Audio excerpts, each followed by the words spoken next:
Master, welcome back again to our channel. Panibagong araw, panibagong kabanata na naman ang pagsumasumay natin ngayong araw na ito.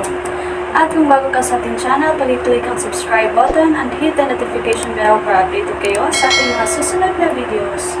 So mga Master, bago natin simulan ang ating kabanata ngayong araw na ito, huwag po sana natin skip yung ads mga Master, no, dahil malaking bagay na po yan sa ating munting channel. So simulan na natin kabanata ngayong araw na ito. Let's go! Kabanata 3981-4000 Kabanata 3981 ang mahiwagang lider ng sekta. Ang banal na aura ay kahawig ng kalikasan mismo sa lungsod. Maraming mga magsasaka ang nagsasanay at sumasayaw sa hangin kasama ang kanilang mga espiritong hayop. Ang buong eksena ay parang isang painting na sumasalamin sa paraiso. Ang mga gusali sa sinaunang lungsod, na nagtataas ang taas, ay lahat ay nababalot ng mga ulap dahil ang lungsod ay nakataas sa libu-libong metro sa ibabaw. Sa ilalim ng pag-iilaw ng araw, nagniningning sila ng isang banal na liwanag, dagandong. Sa likuran, maririnig ang mga iyak ng lumilipad na espiritong mga hayop, na tila isang himig na tinutugtog ng inang kalikasan mismo. Ito ay nakapapawing pagod na kaya nitong pakalmayan ang mga pagkabigo ng sino mang magsasaka. Ang dragon at hugis phoenix na mga cloud ship ay bumabagtas sa loob at labas ng lungsod, at maraming mga disipulo mula sa iba't ibang sekta ang abala sa pagdadala ng mga high-grade na mahiwagang damo. Paminsan-minsan, isang mahimalang kababalaghan ang makikita sa loob ng mga gusali, na nag-trigger ng pag-alon sa tubig ng ilog na bumubuo ng perpektong pantulong na tugon. Sa tuwing naganap ang ganitong kababalaghan, ito ay nagpapakita ng isang taong matagumpay na nakagawa ng isang premium na ultimate na sandata, lumikha ng isang groundbreaking elixir, o nakakamit ng mahusay na tagumpay sa kanilang pagsasanay sa paglilinang. Gayunpaman, walang sino man ang nakapikit sa kababalaghan. Parang nasanay na silang lahat. Sa katimugang bahagi ng Sky City, isang lalaking may mahabang buhok na nasa kalagitnaan ng edad at nakatayo sa gitna ng nagninangas na impyerno. Nakasuot siya ng robe na kulay bahaghari na may nakaburden na kilin sa sintas na nakatali sa kanyang baywang. Ang kanyang mahabang buhok ay nakasabit sa kanyang mga balikat para kumpletuhin ang kanyang walang pidgel na hangin. Bagamat napapaligiran ng nagngangalit na apoy ang kanyang maayos na pagkakagawa, ang bumubulusok na lava ay tila hindi siya naabala. Gayunpaman, sa mas malapit na pagsusuri, ang dagat ng apoy ay hindi talaga isang impyerno. Sa halip, ito ay isang high-grade na fire-based na spiritual leyline.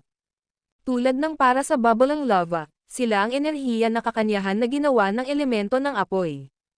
Kung ikukumpara sa energy essence na ginawa ng water element na umaagos mula sa Sky City, ang energy essence na nagtapos sa inferno ay mas dalisay. Ding, ding, ding, dinig na dinig ang mga tunog ng mga bakal na nagkakasalubong sa isa't isa. Isang matandang lalaki, na nakasuot ng pilak na baluti, ay abala sa paggawa ng isang espada gamit ang isang higanteng martilyo. Lord Long, bakit mo hinahayaan ang iyong sarili na magdusa sa nagngangalit na impyerno araw-araw?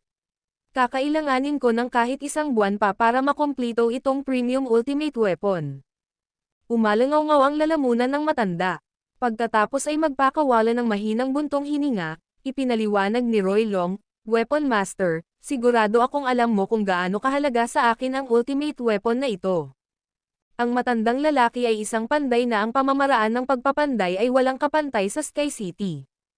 Dahil sa kung gaano siya nahuhumaling sa mga diskarte sa pag-forging at sa mataas na pamantayan na taglay niya pagdating sa paggawa ng mga ultimate na armas, dahil dito ay tinawag siyang Weapon Master. Huwag kang mag-alala, Lord Long. Dahil nangako ako sa iyo, ibibigay ko sa iyo ang isang tunay na sandata na masisiyahan ka. Kapag ang Void Sect ay nakakuha ng isang tunay na sandata na sapat na malakas upang sirain ang iba pang mga sekta, ito. Ang lakas ay tataas ng malaki at itataas nito ang sekta sa mas mataas na taas, may kumpiyansa sa pahayag ng Weapon Master. Habang nagsasalita siya, pinalakas ng Weapon Master ang bilis ng paghawak niya ng martilyo. Habang patuloy na bumubula ang nakakapasong lava, paminsan-minsan ay bumubulusok ito sa talam ng espada. Si Roy ay patuloy na nakatitig ng mabuti sa pinakahuling sandata. Ginawa ito mula sa pinakamagagandang materyales na maingat niyang naipon. Siya ay gumawa ng mga makabuluhang sakripisyo at gumawa ng napakaraming string upang makuha ang Weapon Master na personal na gumawa nito para sa kanya. Si Roy ay orihinal na nagmula sa isang napakalakas na paksayon. Gayunpaman, na-sideline ng mga ito dahil sa kanyang limitadong talento. Iniwan ang kanyang sekta sa pagkabigo, nagpasya siyang patunayan ang kanyang sariling halaga sa pamamagitan ng pagtatatag ng Void Sect. Sa lahat ng ito, ang Void Sect ay hindi nakapasok sa hanay ng malalaking sekta, dahil wala itong ultimate weapon na kayang sirain ang ibang mga sekta. Sa paglipas ng panahon, si Roy ay nahuhumaling sa tagumpay ng balakid. Umalis siya sa Void Sect at naglakbay sa iba pang mga restricted area upang maipan ang mga materyales na kinakailangan sa pagpeke ng armas. Sa madaling salita, ang pinakahuling sandata na hawak ng Weapon Master ay nagdala ng lahat ng pangarap ni Roy, ang itaas ang Void Sect sa susunod na antas at patunay ang kanyang mga kakayahan sa sekta na kanyang pinanggalingan. Sa pagkakataong iyon ay nagsimulang mag-vibrate ng malakas ang mahiwagang aparato sa bulsa ni Roy. Ang video na ito ay edited by Urban Storytelling. Kabanata 3982 Isang pagkakamali ni Gloria. Nagulat si Roy, dahil ang paggamit nito ay nakalaan lamang sa mga emergency. Bago ang kanyang pag-alis, binigyan niya ng tig-iisa sina Primo, Heptino, at Geraint. Nilinaw niya na ang mga kagamitan ay gagamitin lamang kapag ang sekta ay nahaharap sa isang umiiral na banta. May nangyari bang hindi maganda sa Void Sect? Nang makuha ito, nagalit si Roy nang makita ang mensaheng nilalaman nito, nawasak na ang sekta, Lord Long. Pakibalik agad. Nasa bingit na siya ng pagkawala ng isip. Kahit wala siyang ideya sa nangyari, alam niyang hindi magbibiro si Heptino sa ganoong paksa. Dahil sa seryosong pag-uugali ni Heptino, alam ni Roy na malamang na mas masahol pa ang katotohanan kaysa sa naisip niya. Damn it! Sa sandaling malapit na akong makakuha ng isang premium na ultimate weapon, ang sekta na itinatag ko ay nawasak. Iniinis ako nito. Sa kabila ng kanyang pagnanais na magpalaki ng mga pakpak at lumipad pabalik upang suriin, ang pinakahuling sandata ay nangangailangan pa rin ng isang buwan upang makumplito. Weapon Master, handa akong magbayad ng higit sa iyo kung maaari mong tapusin ang aking armas sa lalong madaling panahon. Hindi na halata ang desperasyon sa tono ni Roy. Kahit na ang Weapon Master ay masasabi na may malubhang nangyari. In a grim voice, he replied, kahit walang tigil akong magtrabaho, aabutin pa rin ng 20 araw. Ang anumang mas mabilis ay makompromiso ang kalidad ng armas. Naiintindihan ko, maliban sa 20 araw na kinakailangan para makumplito ang pinakahuling sandata, ang paglalakbay pabalik ay mangangailangan ng higit pang 10 araw. Matapos pag-isipang mabuti ang bagay, sumagot si Roy, babalik ako pagkalipas ng isang buwan dala ang premium ultimate weapon. Kinaumagahan, natroma pa rin ang mga disipulo ng Void Sect sa mga nakakatakot na pangyayari noong nakaraang gabi. Nagkalat ang lupa ng mga dagwang bangkay, at ang nakikita lang nila ay mga durog na bato sa lahat ng dako. Ang mga kahanga-hangang gusali na nakatataas sa ibabaw ng compound ay gumuho na ngayon, na walang iniwan kundi kalungkutan sa puso ng lahat. Samantala, bumalik si Heptino upang pangasiwaan ang sekta, dahil siya ang nag-iisang nakaligtas sa mga miyembro ng konseho ng Void Sect. Siyempre, marami pa ring matatandang natitira, ngunit ang kanilang mga katapatan ay kay Gloria, at wala ni isa sa kanila ang mas mataas ang ranggo kaysa kay Heptino. Habang nagsimulang kumalat ang balita ng pagkamatay ni Geraint, pinalala nito ang dati ng solemn na mod. Sa kabutihang palad, si Heptino ay iginagalang ng husto sa loob ng sekta, sa isang tiyak na lawak, higit pa kaysa sa Primo, dahil sa kanyang namumukod tanging mga kakayahan sa paghahanap ng mga espiritual na linya ng ley. Ang dahilan ay ang cultivation resources ang ibig sabihin ng lahat sa Kenfort. Kasabay nito, si Gloria, na nagpapanggap na inosente, ay nagmamadaling bumalik upang magtanong tungkol sa pangyayari. Ang una niyang ginawa ay nakita si Heptino. Nagkunwaring nagtanong si Gloria, Heptino, ayos ka lang ba? Anong nangyari dito sa mundo? Sino ang nangahas na salakayin ang sekta natin? Ang pag-aalala sa mukha ni Gloria ay nagpainit sa puso ni Heptino. Parang nakahanap na siya ng maasahan, halos maluha-luha na siya. Kung tutuusin, nagpakita muna ng malasakit si Gloria sa kanya. Gloria, sinalakay kami ng magnanakaw sa gabi, Pinatay sina Lord Erkenhate at Primo sa labanan, sabi ni Heptino sa nanginginig na boses.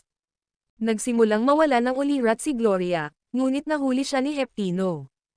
Gloria, okay ka lang. Tanggapin mo ang aking pakikiramay, pag-aaliw sa kanya ni Heptino. Si Gloria ay may kahangahangang kakayahan sa pag-arte. Kitang-kita niya ang lungkot at galit. Pinatay ng tulisan si Primo. Hindi ako magpapahinga hanggat hindi ako nakakapaghiganti. Kinumplito ni Gloria ang kanyang pag-arte sa isang hindi mapigil ang pagpatak ng mga luha, na inilalagay sa kahihiyan ang sinumang nangungunang artista.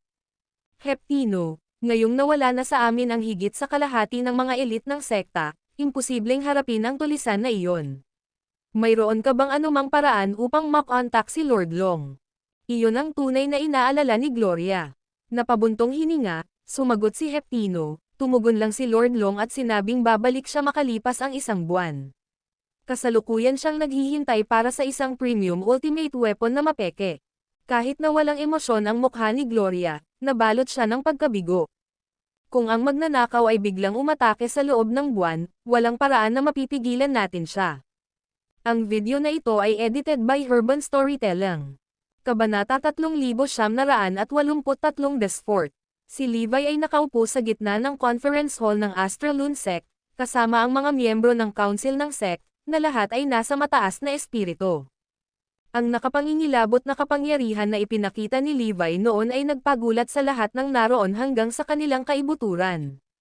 Naniniwala ang lahat na, hanggat patuloy nilang sinusundan si Levi, tiyak na makakaakyat sila sa mataas na taas.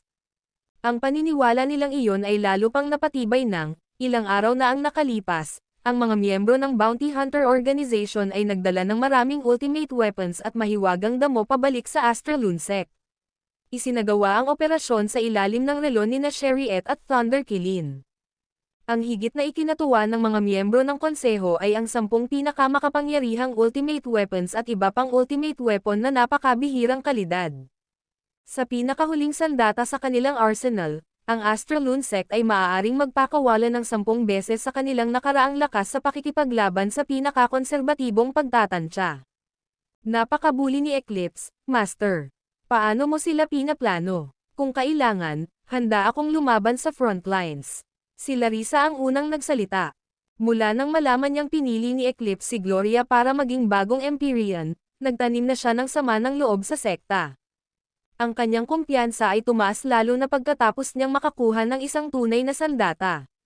Sa pagkakataong iyon, sabik na siyang patunayan kay Eclipse na mas mahusay pa siya kaysa dati. Saglit na nag-isip si Levi bago nagsalita, nag-organisa sila ng pinagsamang pag-atake sa Dragon's Grave Valley sa tulong ng mahigit 100 sekta, pagkatapos ay dinala ang digmaan sa Astralune Sect, hinding-hindi ko. Patawarin mo sila. Nakatanggap lang kami ng balita na ang Void Sect ay natalo ng husto kagabi, Master. Ang pangalawang pinuno ng sekta, si Primo, at marami pang iba ay namatay sa labanan. Nawasak din ang ilang landmark na gusali ng Void Sect. Gayunpaman, sinabi ng balita na, ikaw ang may pananagutan, guro. Malinaw na binabalangkas ka nila para sa pagkawasak. Sa kasamaang palad, hindi ko alam kung sinong B***starred ang nagpinito sa iyo para idirekta ang galit ng sekta sa iyo, bulalas ni Chariot na may matuwid na galit. Hindi gaanong nagkomento si Levi, ngunit malakas ang kutob niyang si Gloria ang nasa likod nito. Siya lang ang may kakayahang gawin ito, at may motibo siyang gawin ito. Bukod dito, masyadong pamilyar ang trick na ito. Nakatagpo na ako ng maraming pagkakataon ng parehong lansihin sa mundo noon, at akma ito sa kanyang estilo. Gayunpaman, hindi ko planong tingnan ng malalim ang bagay na ito kahit na siya ang may kasalanan. Pagkatapos ng lahat, nangako ako kay Floyd na hahayaan ko siyang makitungo kay Gloria, at wala akong balak na salungatin ang aking salita. Ngunit kailangan ko pa ring turuan si Eclipse ng isang hindi malilimutang aral para sa kanilang ginawa. Utos niya sa malalim na boses, kumuha sa akin ang aking busog, Thunder. Sumagot si Thunder Killin ng pongol.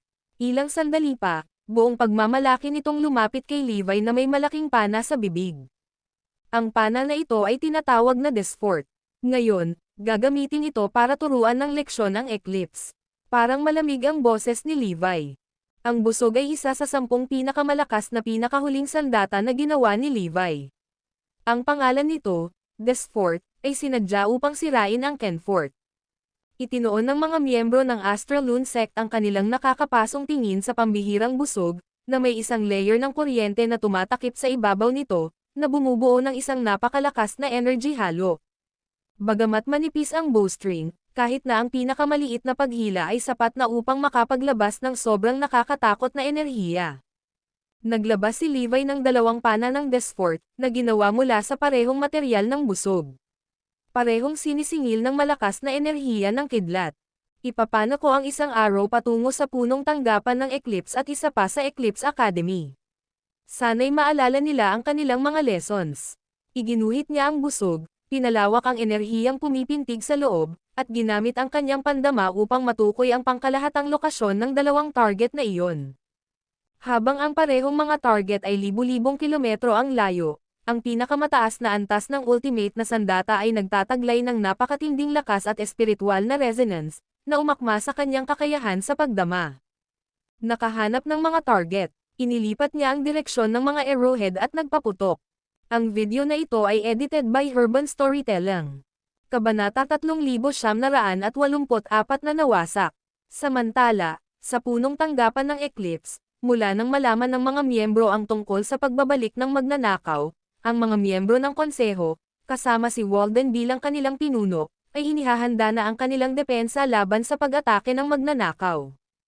Ang Sect Protection Formation ay naka-standby 24 na oras araw-araw, at marami sa mga makapangyarihang mandirigman ng sekta ang pinatawag pabalik.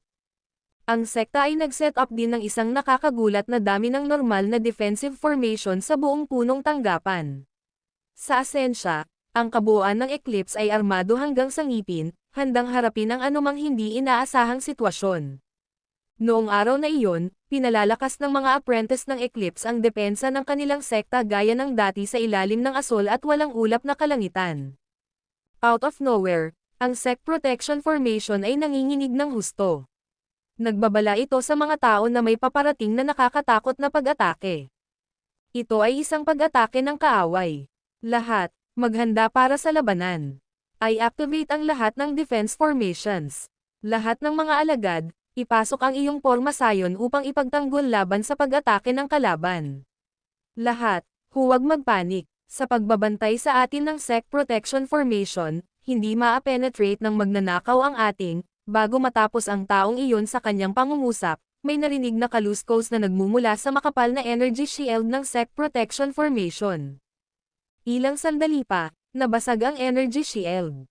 Ang palaso, na puno ng hindi makadiyos na enerhiya ng kidlat, ay nagpatuloy sa paglipad pababa hanggang sa marating ang pangunahing bulwagan ng Eclipse. Sa sandaling iyon, pinag-uusapan ng mga miyembro ng konseho ang kanilang diskarte upang ipagtanggol ang kanilang sarili sa bulwagan.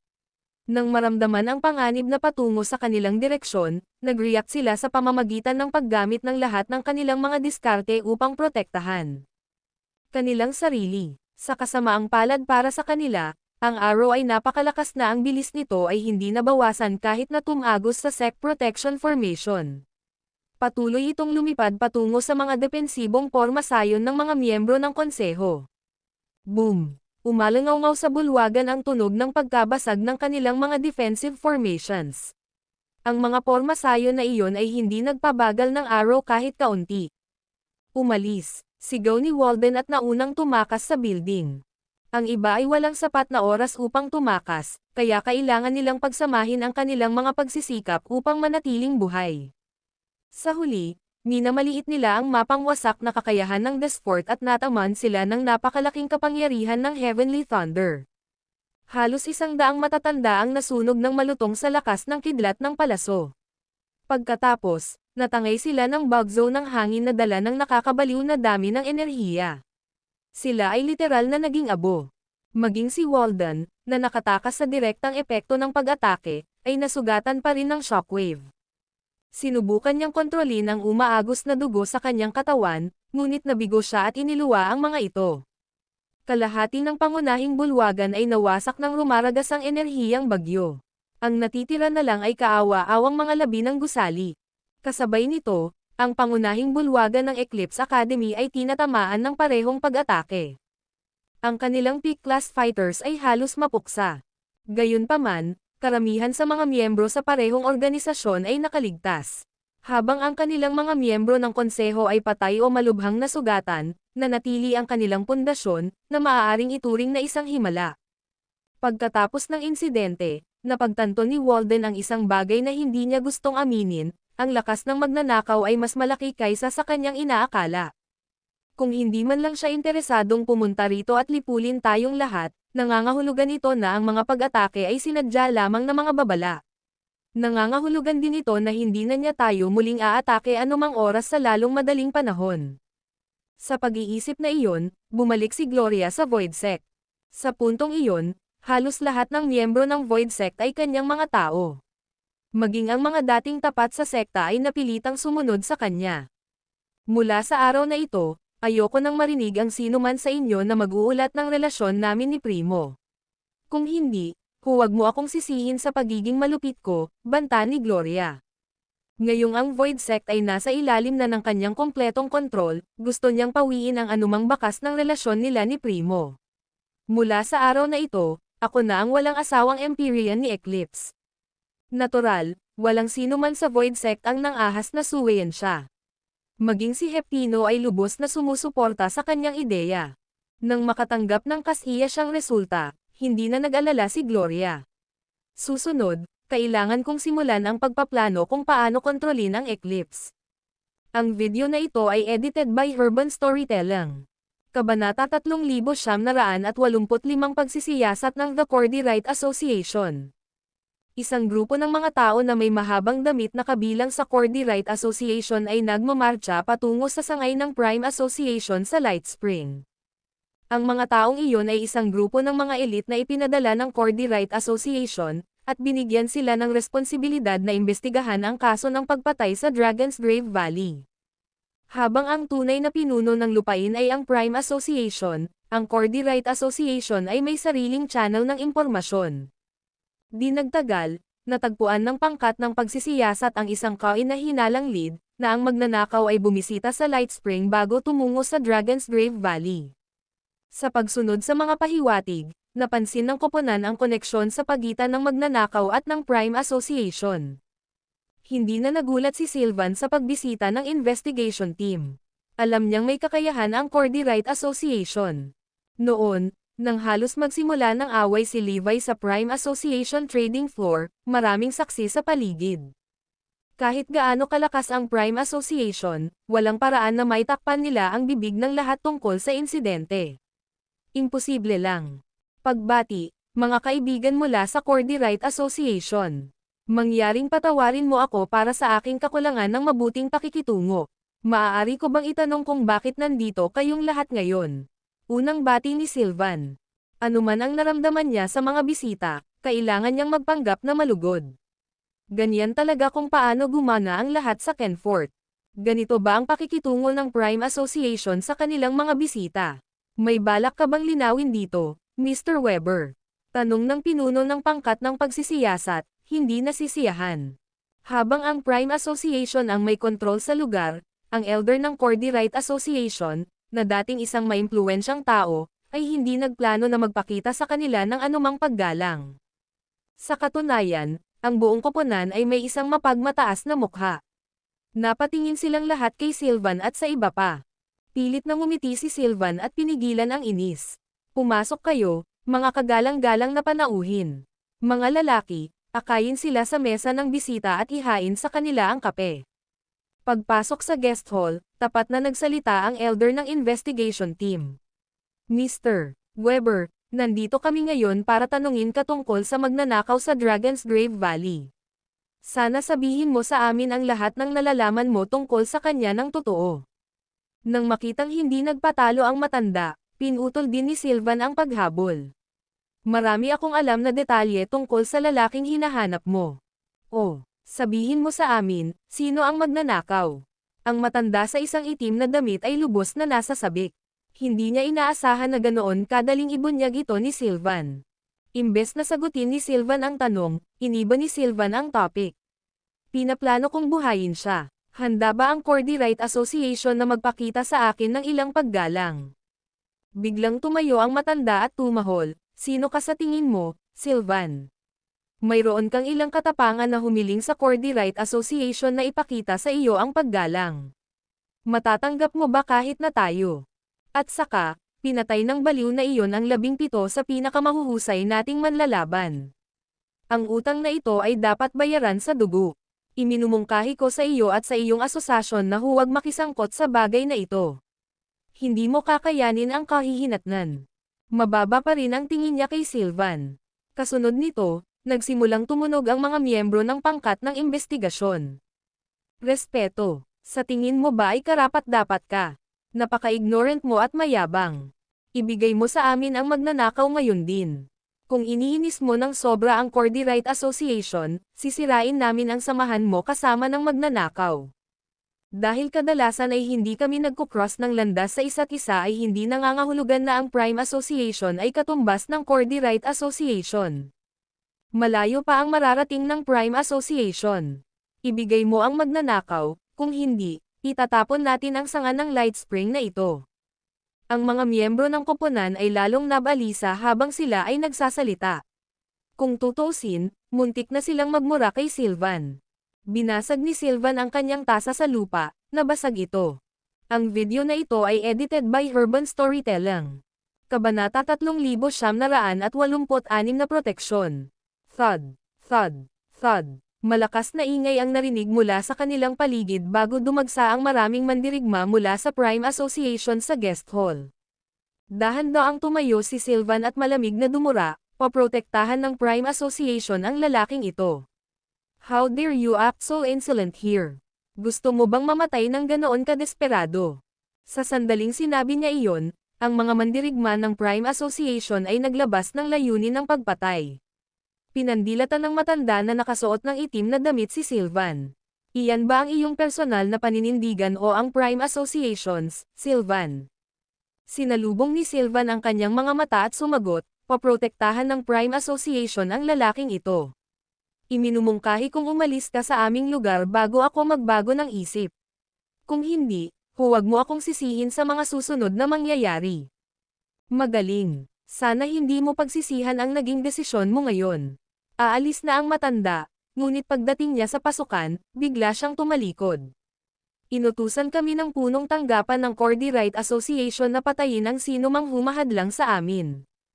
Gustong-gusto niyang magsimula ng laban noon pa man, ngunit alam niyang wala siyang pagkakataong manalo laban sa Prime Association sa kanilang lugar. Maaaring kailanganin kong umatras ngayon, ngunit tatandaan ko itong insulto. Susuyuan ko ang lugar na ito pagkatapos tipunin ang ating mga puwersa. Napabuntong hininga si Sylvan habang pinagmamasdan ang pag-alis ng investigation team. Walang paraan na mareresolba ng mapayapa ang usaping ito. Ang resulta ng sigalot na ito ang magdedetermina kung ang Prime Association ay makakasulong o hindi, bulong niya sa sarili. Gaya ng inaasahan niya, pagkaalis ng pangkat ng investigasyon sa Light Spring, nagsimulang magtipon sa lungsod ang mga mandirigma mula sa Willowbank. Mayroong maraming mga mandirigma mula sa Cordyrite Association, masyadong. Sa maikling panahon, ang Light Spring ay binaha ng tsunami ng mga mandirigma. Sa pagharap sa gayong napakatinding panggigipit, walang magawa si Sylvan kundi humingi ng tulong sa punong tanggapan. Bagaman sumang-ayon din ang punong tanggapan na protektahan si Levi, napakalayo nila para magbigay ng anumang makabuluhang tulong.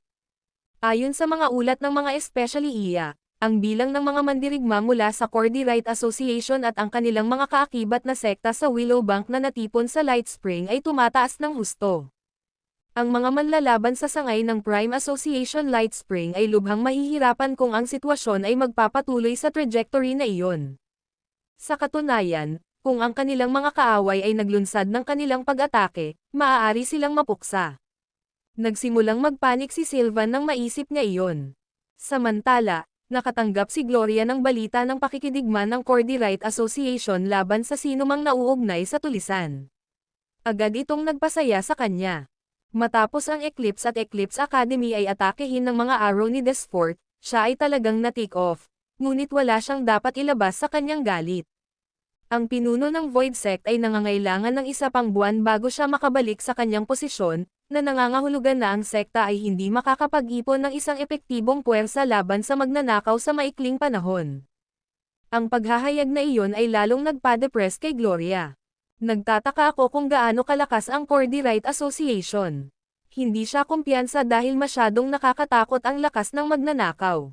Kung ang 2 araw na iyon ay maaaring magdulot ng ganito kalaking pinsala mula sa libo-libo kilometro ang layo, walang duda na maaari siyang magdulot ng sakuna kung gagamitin niya ang sandata sa mas maikling hanay. Ang pinagsamang lakas ng Cordyrite Association ay talagang mas malakas kaysa sa inaasahan mo, Gloria. Kunin ang kanilang sangay sa Willowbank bilang isang halimbawa. Mayroong maraming mga sekta sa Willowbank lamang. Kahit na ang isang sekta na tulad ng Eclipse ay hindi makakarating doon. Upang talunin ang magnanakaw, kahit na ang punong tanggapan ng Cordyrite Association ay nagpadala ng kanilang mga elite upang mag-ambag sa pagsisikap. Walang alinlangan, mamamatay ang magnanakaw, sabi ni Heptino. Bumisita siya sa Willowbank sa panahon ng kanyang paghahanap para sa higit pang mga linya ng Dragon Lay. Iyon ang dahilan kung bakit alam niya ang lakas ng Cordyrite Association. Naisip ni Gloria, kung ganoon, kailangan nating gamitin ang pangunahing pagkakataong ito. Bagamat ang magnanakaw ay hindi aktibong susubukan na lipulin ako, sandali na lamang bago malaman ng isang tao na kinuwento ko siya para sa mga pagpatay sa mga manlalaban ng Void Sect. Kailangan kong magplano ng maaga upang matiyak na hindi ako makakagat nito sa puwet. Ang video na ito ay edited by Urban Storytelling. Kabanata 3987 Gloria spills the beans. Habang maraming iniisip ang pumasok sa isip ni Gloria, sigurado siya sa isang bagay, alisin ang lahat ng masamang bunga ng kanyang mga aksyon. Kung nalaman ng mga tao na kinulit niya ang magnanakaw para sa pag-atake sa Void Sect, papatayin muna siya ng leader ng sekta at ng makapangyarihang sekta na sumusuporta sa kanya. Maraming elite mula sa Cordyrite Association ang kasalukuyang naghahanap sa kinaroroonan ng magnanakaw, Gloria. Bakit hindi natin gamitin ang sitwasyong ito sa ating kapakinabangan? Biglang nagmungkahi si Heptino. Tumanggaw si Gloria. Parang pareho tayo ng iniisip. Kung ganoon, aalis ako kaagad papuntang Light Spring. Kung may mangyari dito, sabihin sa akin ang tungkol dito sa lalong madaling panahon. Huwag kang mag-alala, Gloria. Kasama ko, magiging maayos ang Void Sect. Gayunpaman, dapat kang mag-ingat sa iyong paglalakbay. Nag-aalalang sabi ni Heptino. Kumaway ang kanyang kamay, tiniyak ni Gloria, huwag kang mag-alala, Heptino. Maaaring hindi ako ang pinakamalakas na manlalaban sa buhay, ngunit kaya ko pa ring protektahan ang aking sarili. Matapos magpaalam kay Heptino, walang tigil na tumakbo si Gloria patungo sa Light Spring. Sa sandaling iyon, naging sentro ng atensyon ang Light Spring. Ang lakas ng Cordyrite Association at ng Prime Association ay hindi pangkaraniwang. Ang labanan sa pagitan ng dalawang pangunahing asosasyon ay natural na nakakuha ng atensyon ng maraming sekta at mandirigma. Medyo madali para kay Gloria na mahanap ang pansamantalang base ng Cordyrite Association sa Light Spring. Ang base ay pinamunuan ng 3 nakaitim na matanda. Sila ay peak class fighters ng Cordyrite Association, at ang kanilang lakas ay pangalawa lamang sa kanilang chairman, si Albert. May isang babae sa labas na tinatawag ang kanyang sarili na Empyrean of Eclipse, at humihingi siya ng pahintulot na makausap ka, Elder Nister. She said she has important information regarding the robber, an elite from the association informed. Nagpalitan ng tingin sa isa't isa sina Nister Darkworth, Crow Darkworth, at Benoit Darkworth, ang 3 matatandang nakasuot ng itim na damit. Nakikita nila ang pagkalito at kasiya siyang sorpresa sa mga mata ng kanilang mga kasama. Papasukin mo siya, sabi ni Nister. Ilang sandali pa, dinala ng mga elite si Gloria. Pagbati, iginagalang na matatanda ng Cordyrite Association, magalang at mapagpakumbabang bati niya, na nag-iwan ng magandang impresyon sa mga manlalaban ng Cordyrite Association. Sa sandaling iyon, ang kapaligiran sa bulwagan ay mabangis. Ang 3 matanda ay nagpakawala ng kanilang napakalakas na aura upang pigilan si Gloria na magsalita ng walang kaparerikan. Sabihin mo kaagad sa amin kung ano ang alam mo tungkol sa magnanakaw. Kung may naramdaman kaming kasinungalingan, Sarili mo lang ang dapat sisihin kapag crush ka namin, babala ni Crow. Magalang na tiniyak ni Gloria, hindi na kailangan ng sino man sa inyo na mag-alala tungkol dyan. Kahit na daan-daang guts ang natahi sa katawan ko, hindi pa rin ako maglalakas loob na magsinungaling sa sino man sa inyo. Napakagaling. Sabihin sa amin ang lahat ng nalalaman mo. Tumanggo si Crow na may kasiyahan.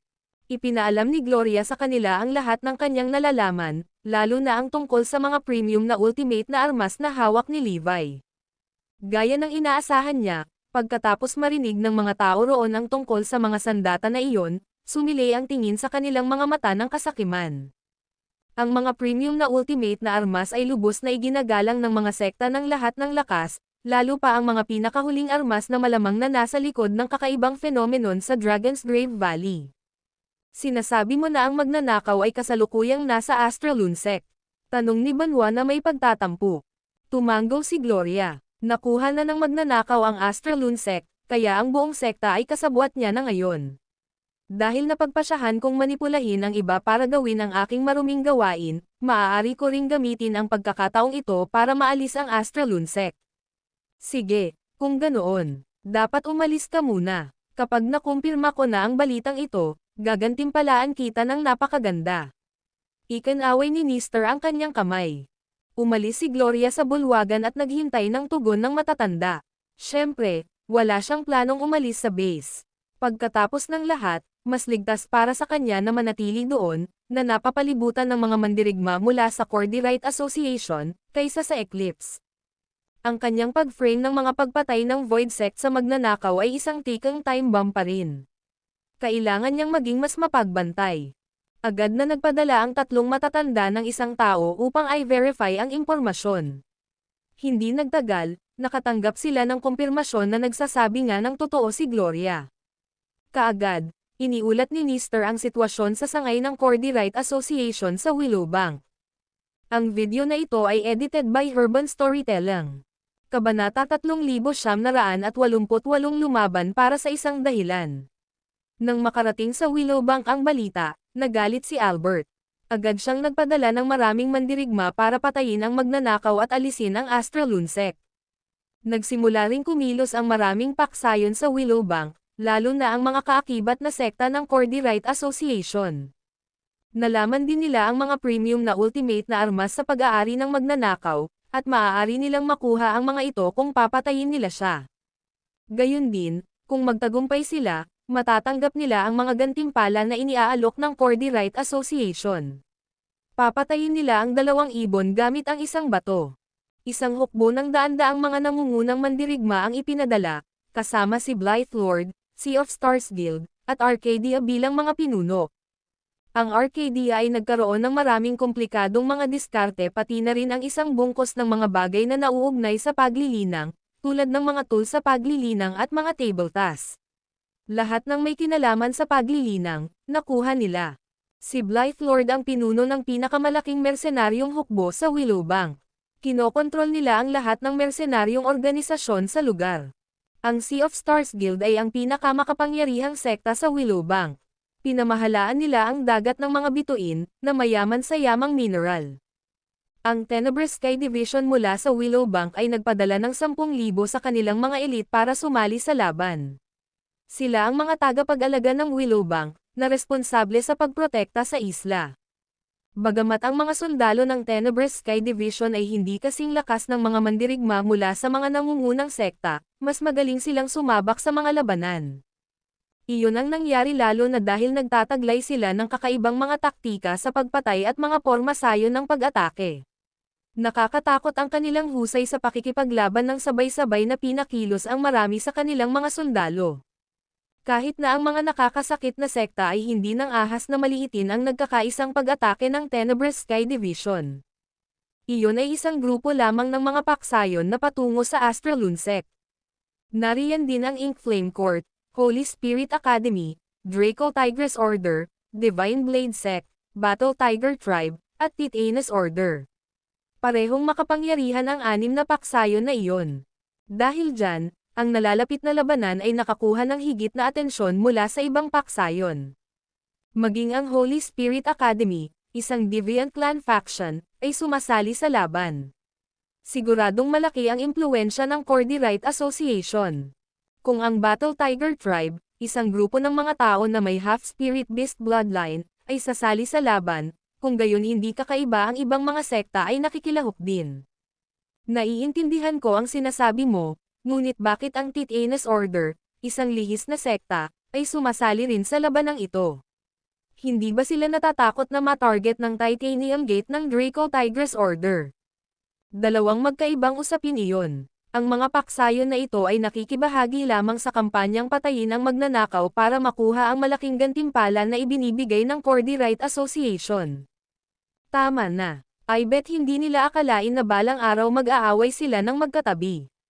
Ang mga desperadong panahon ay nangangailangan ng mga desperadong hakbang.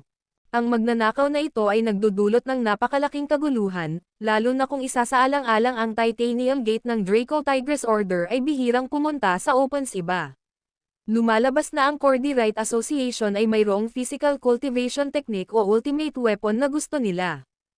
Ang lahat saan man ay pinag-uusapan kung gaano ka-impluwensya ang Cordyrite Association na makapagtipon ng napakaraming paksayon upang lumaban para sa iisang layunin. Naniniwala silang ang magnanakaw ay nakatakdang mahulog sa nalalapit na laban. Dahil bukod sa pinakasikat at makapangyarihang mga paksayon, mayroon pang maliliit hanggang katamtamang mga sekta na nakikibahagi sa labanan. Kasabay nito, ang Cordyrite Association ay nagpadala ng napakalaking bilang ng mga mandirigma upang i-coordinate ang digmaan at tiyakin ang pagkamatay ng magnanakaw. Nagmarcha ang mga paksayon patungo sa Astralun-sect. Lalong nagpanik si Sylvan nang matanggap ng Prime Association ang balita. Akala ko ang Cordyrite Association ay mangangailangan ng mas maraming oras upang mahanap ang pangkalahatang lokasyon ni Levi. Kung tutuusin, hanggat ang mga nasa Prime Association na nakakaalam tungkol sa katotohanan ay nanatiling tikom ang kanilang mga bibig, ang ibang mga sekta ay mahihirapang malaman ang tungkol dito. Ibig sabihin, tiyak na may nagtapon ng sitaw. Dali, imbestigahan mo kung ano ang nangyayari. Utos ni Sylvan. Ang Prime Association ay medyo mahusay sa pagtuklas ng intel dahil sa lalong madaling panahon nalaman nila na ang Empyrean of Eclipse ang may pananagutan sa pagtagas ng impormasyon. Batay sa intel na ibinigay sa kanya ni Levi bago ang kanilang unyon, may matibay na ideya si Sylvan kung ano ang sinusubukang gawin ni Gloria. Sinusubukan ng babaeng iyon na gawin ng ibang tao ang kanyang maruming gawain para sa kanya. Hindi ko na kayang tumayo na lang at panoorin ang paglalahad ng bagay na ito ngayong napakaraming paksayon ang humahabol sa Astralun-sect. Walang pagkaantala, kinuha niya ang kanyang kagamitan sa komunikasyon at sinabi kay Levi ang tungkol sa sitwasyon. Ang video na ito ay edited by Urban Storytelling. Kabanata 3,989 na retreat. Nakaramdam pa rin ng pag-aalala si Sylvan matapos niyang sabihin kay Levi ang balitang naharang ng Prime Association. Bagamat ilang beses pa lang niya nakipag-interact si Levi, malakas ang pakiramdam niya na si Levi ang tipo ng tao na bihira, if ever, magbago ang isip. Sa katunayan, kumpiyansa siya na pipilitin pa ni Levi na harapin ng direkta ang oposisyon kapag sinabihan siya ng mga tao na iwasan ang paparating na panganib o malalakas na kaaway. Nang walang pag-aalinlangan, pinangunahan ni Sylvan ang nangungunang mga eksperto ng Prime Association Light Spring Branch patungo sa Astralun-sect sa cloud ships. Pagdating nila sa Astralun-sect, nakita nila si Levi na casual na umiinom ng kape habang naka-cross legs. Hindi siya mukhang nag-aalala sa nalalapit na laban. Bakit ang kalmado mo ngayon, Mr. Garrison? Papunta na rito ang hukbo ng Cordyrite Association. Malamang darating sila ngayon. Patawarin mo ang aking mga salita, ngunit mamamatay ka kung hindi ka handa. Bakit wala kang ginagawa? Nagpanik si Sylvan. Nang matapos niya ang kanyang sentensya, agad na inilipat ng mga miyembro ng konseho ng Astralun-sect ang kanilang atensyon kay Levi. Sinubukan nilang lahat na himukin si Levi na gumawa ng isang plano, ngunit ang kanilang mga pagsisikap ay walang kabuluhan. Nagpatuloy lang siya sa kanyang araw-araw, na parang walang masamang nangyayari. Ang mga especially iya ay madalas na nag-update sa kanila tungkol sa pagsulong ng hukbo ng Cordyrite Association. Ayon sa kanilang mga ulat, hindi magtatagal bago dumating ang hukbong iyon sa kanilang pintuan. Maging ang eclipse ay masisira sa lupa kung kailangan nilang harapin ang makapangyarihang hukbong iyon. Kaya naman nataranta ang mga miyembro ng Council ng Astralune Sect sa hindi pagkilos ni Levi. Hindi sila sigurado kung may sigurado ba siyang plano para iligtas silang lahat o mahinahon lang niyang tinatanggap ang kanyang kapahamakan. Walang pakialam, nagkibit-balikat si Levi. Sabay-sabay tayong magkape, Mr. Weber. Hindi pa dumarating ang mga kalaban natin, di ba? Mr. Garrison, ikaw, bumantong hininga si Sylvan at umupo. Ayon sa aming investigasyon, si Gloria ang impormante. Nakikita ko, bahagyang tumanggaw si Levi. Nagulat si Sylvan sa reaksyon niya. Hindi siya nagulat. Matagal ko nang inakala na siya iyon, sabi ni Levi. Sa parehong dahilan tulad ng dati, naniniwala siyang karapat-dapat si Gloria sa kamatayan, ngunit gusto pa rin niyang hayaan si Floyd na magpasya sa kanyang kapalaran. Nang mamulat si Sylvan sa realisasyon, dali-dali niyang binago ang paksa pabalik sa hukbo. Hindi ko kinu-question ang iyong kakayahan kapag sinabi ko ito, Mr. Garrison, ngunit ang mga puwersang nakalap ng Cordyrite Association sa pagkakataong ito ay napakalaki. Ang Arcadia, Blythe Lord, Holy Spirit Academy, o anumang iba pang dosenang malalaking sekta ay higit pa sa Eclipse. Ang masama pa nito, ang Draco Tigris Order ay nagpadala ng 8 Titanium Warriors. Sila ay makapangyarihan, top tier na pisikal na magsasaka. Iminumungkahi ko sa iyo at sa lahat ng nasa Astralune Sect na umatras sa punong tanggapan ng Prime Association. Sa ganoong paraan, maaari pa rin tayong magkaroon ng pagkakataong lumaban. Sincere ang tono niya dahil talagang ayaw niyang mamatay si Levi. Ginawa kong malinaw ang aking paninindigan sa usapin nang harapin ako ng pinuno ng pangkat ng investigasyon mula sa Cordyrite Association. Kung si Levi namatay sa paparating na laban, sinaktan ko sana ang Cordyrite Association ng wala. Hindi lang iyan, bababa din ang Prime Association kasama niya. Hindi ko nais na mawalan ng higit pa kaysa sa nakuha ko. Gayunpaman, hanggat dumating si Levi at ang iba pa sa punong tanggapan ng Prime Association, ituturing silang mga miyembro ng asosasyon.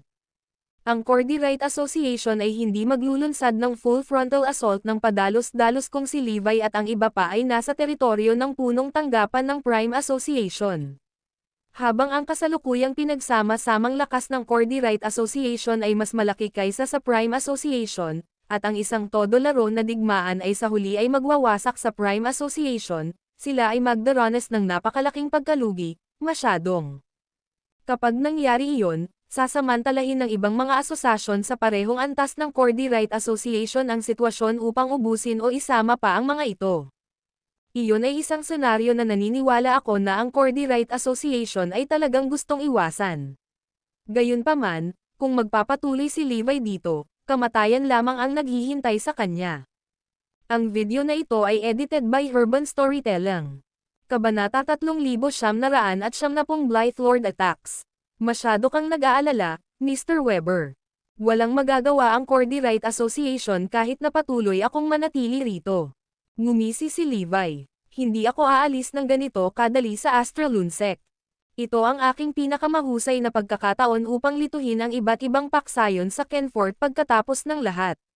Kapag nagtagumpay ako, walang maglalakas loob na hawakan muli ang Astralune Sect, at mapapabilis din ito ang proseso ko sa pagkakaroon ng foothold dito.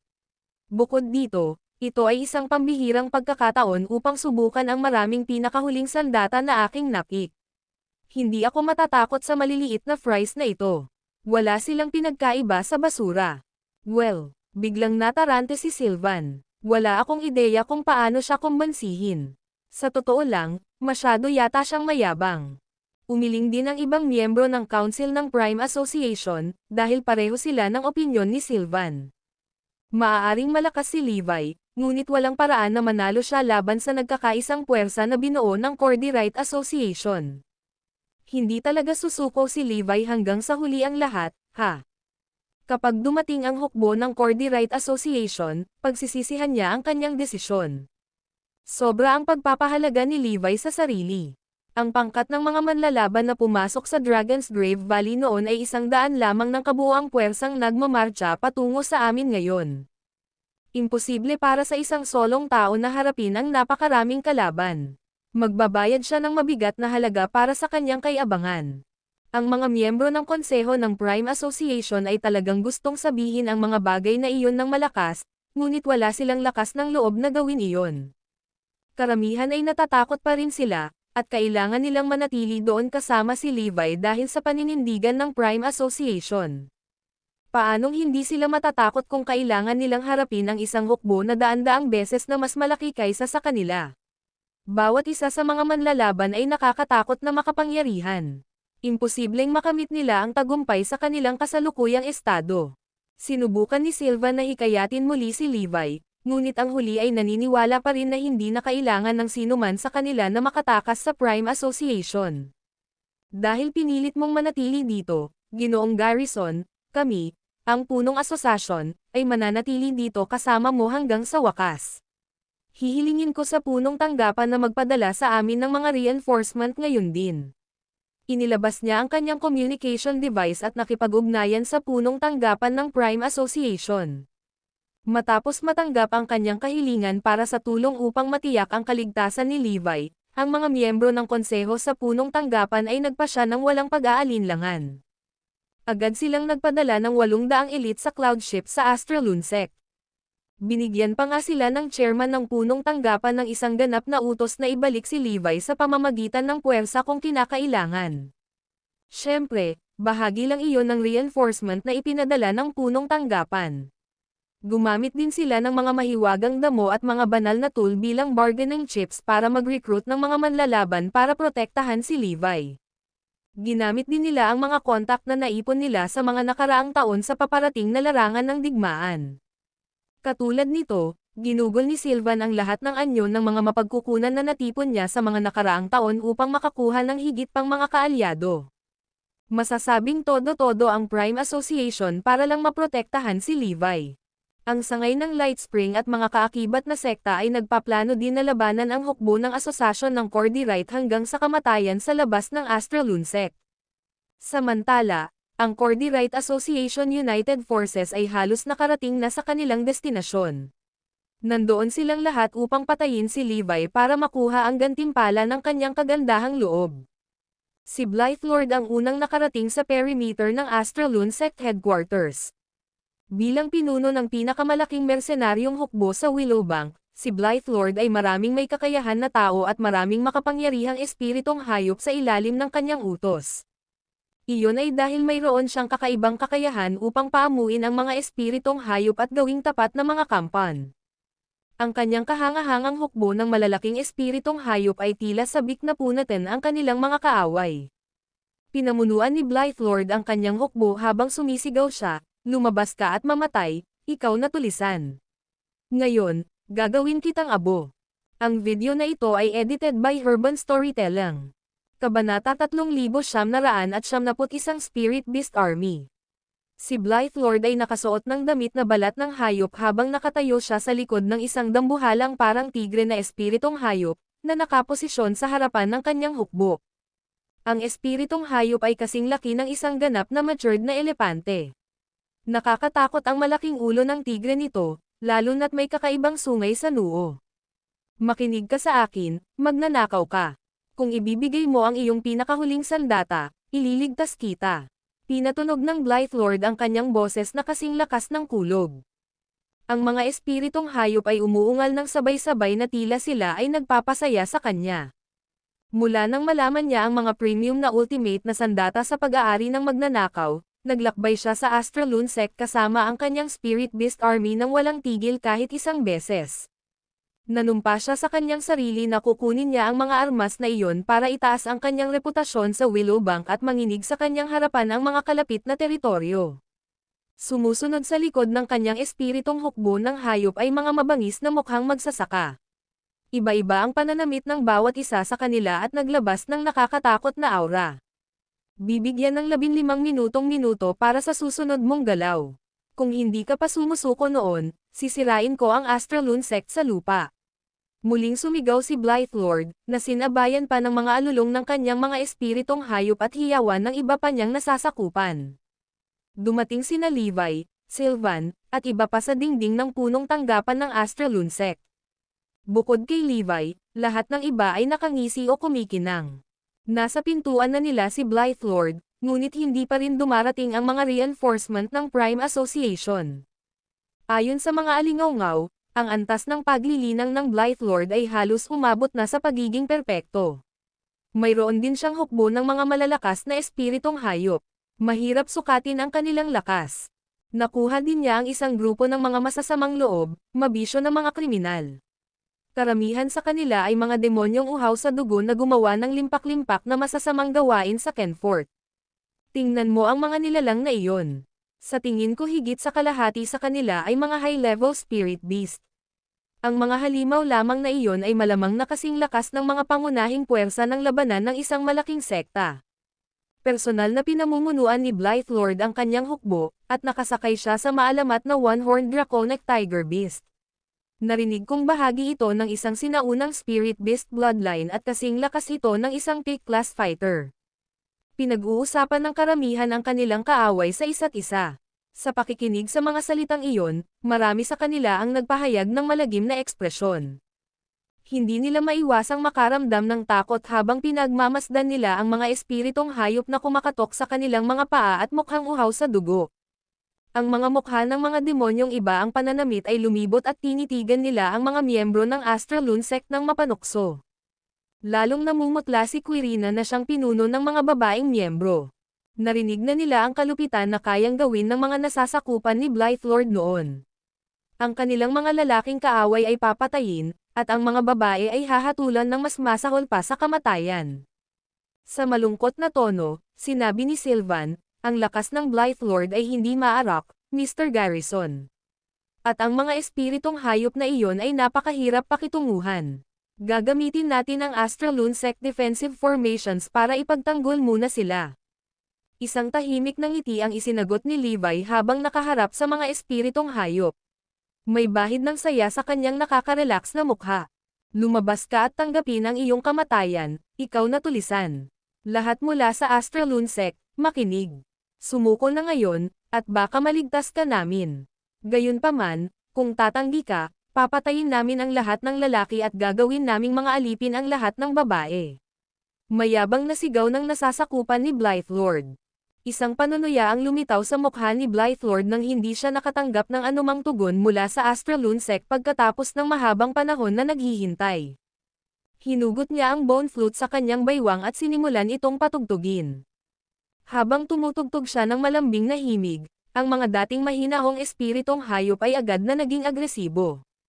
Hinampos nila ng mas malakas ang lupa at umungol sa mas malakas na volume. Namumula na rin ang mga mata nila. Patayin sila. Sa utos ni Blythe-Lord, parang baliw na tumakbo ang mga espiritong hayop patungo sa mga pader ng Astralune sect.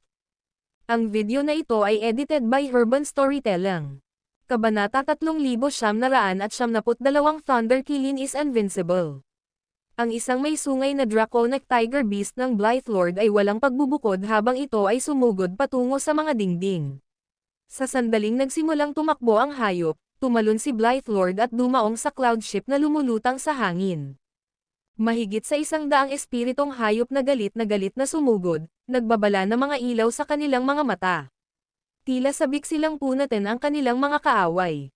Mayroon ding lumilipad na mga espiritong hayop, at sila ay dumiretso sa mga taong nakatayo sa mga dingding habang sila ay umaangal. Ay activate ang mga defensive formations. Ang hukbo ng espiritong hayop ay umaatake. Ito ang specialty ng Blythe-Lord. Sa ilalim ng impluwensya ng musikang demonyo, ang mga espiritong hayop na iyon ay magiging lubhang uhaw sa dugo at agresibo. Hindi lamang iyon, ngunit ang kapangyarihan ng mga espiritong hayop ay tataas din pansamantala. Lahat, huwag pababayaan ang iyong bantay, paalala ni Sylvan at ng mga mandirigma mula sa Prime Association. Agad na sumikat ang pagkabalisa ng mga miyembro ng Astralune sect nang marinig nila iyon. Wala silang ideya na ang mga espiritong hayop ng Blythe-Lord ay sasailalim sa gayong mga pagbabago. No need to worry. Si Thunder na ang bahala sa maliliit na fries na ito, tamad na pag-assure ni Levi. Nagulat at nataranta ang karamihan. Dahil sa tensyonado nilang nerbiyos, hindi nila gaanong inisip kung ano ang kulog sa kontekstong iyon. Ungol ng Thunder Killin. Nakalulungkot na nakalimutan ito ng karamihan, isang mahalagang espiritong hayop. Dahan-daang tumayo si Thunder Kilin at sinulyapan si Levi na para bang tinatanong nito si Levi kung gaano kalakas ang dapat nitong palabasin. Patayin silang lahat, ipakita sa kanila kung saan ginawa ang isang top-tier na spirit beast. Pagpapalakas ng loob ni Levi. Masayang napaungol si Thunder Kilin, tuwang-tuwa na magkaroon ng pagkakataong magpakitang gilas. Pumunta ka. Habang muling sumigaw si Levi, sumugod ito at bumaril sa hangin na parang palason na may dagandong. Isang malakas na atake sa pag-iisip ang pinakawalan ng boses nito dahil hindi ito nagpapigil, na naging dahilan ng pagkahilo ng halos lahat ng naroon. Sa isang kisap mata, ang hukbo ng espiritong halimaw na sumusugod patungo sa mga pader ay biglang huminto sa kanilang mga landas na parang mga estatwa. Ang mababang antas na mga espiritong hayop ay nagpatira pa sa lupa na para bang sila ay mga mortal na nakaluhod sa harap ng isang Diyos. Ang mga espiritong hayop na nagkaroon ng pinakamasamang karanasan ay ang mga panghimpapawid. Aatake na sana sila mula sa langit nang ang dagandong ng Thunder Kilin ay umatake sa kanilang utak. Ang presyon ng pag-atake sa pag-iisip ay napakatindi na hindi sila makapag-isip ng anumang paglaban. Bumagsak silang lahat sa lupa. Ang mga mapalad ay nagkaroon ng ilang mga bali ng buto, habang ang mga malas ay nahulog sa impyerno.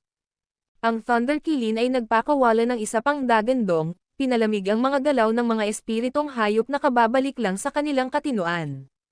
Nang hindi binibigyan ng pagkakataon ang mga kaaway nito na makahinga, pinakawalan nito ang enerhiyang kidlat na dumadampi sa balat nito.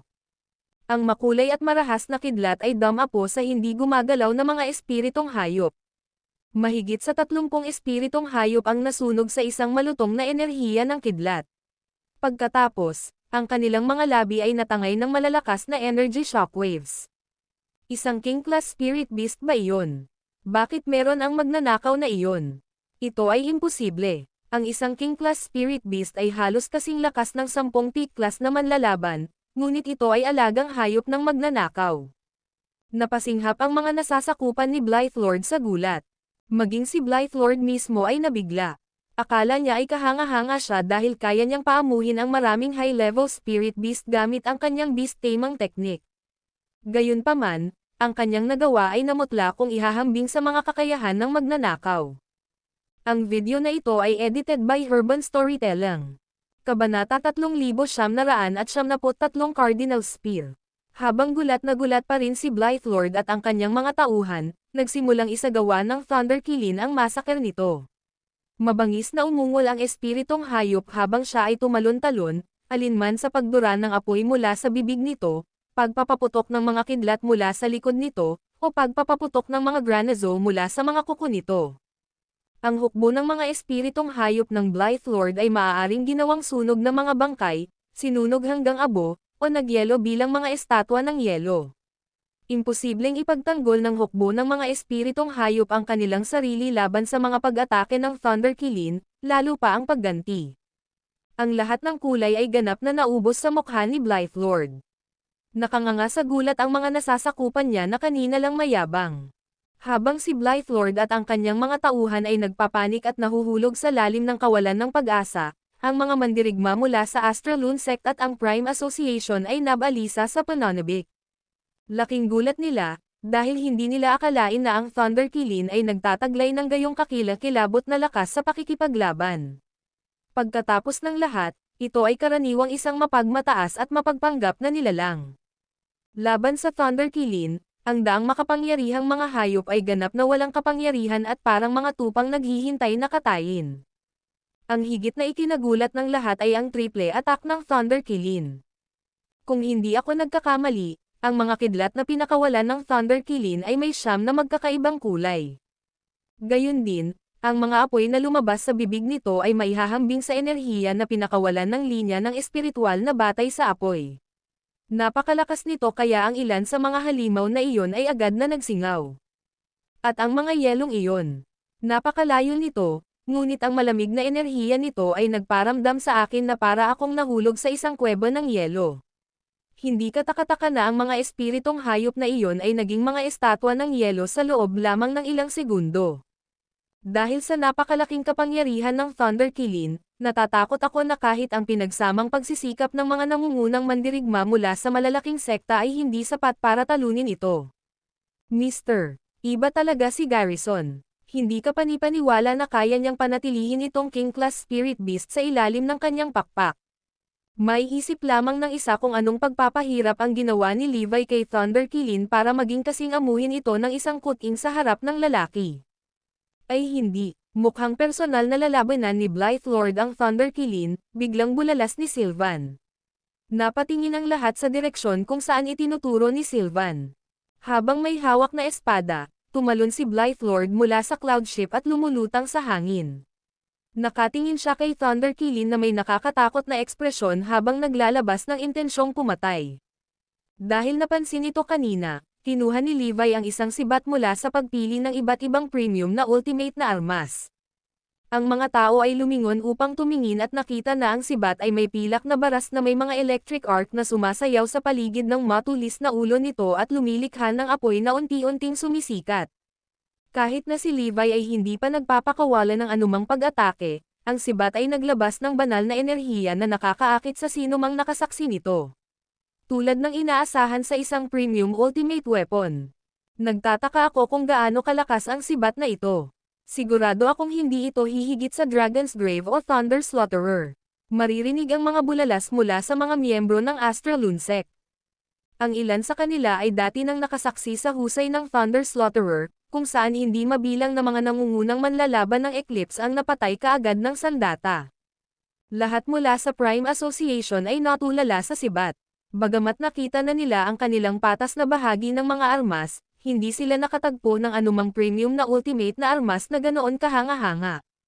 Namangha din si Sylvan. Ang pinakahuling sandata na dati niyang nakuha kay Levi ay namutla kumpara sa sibat.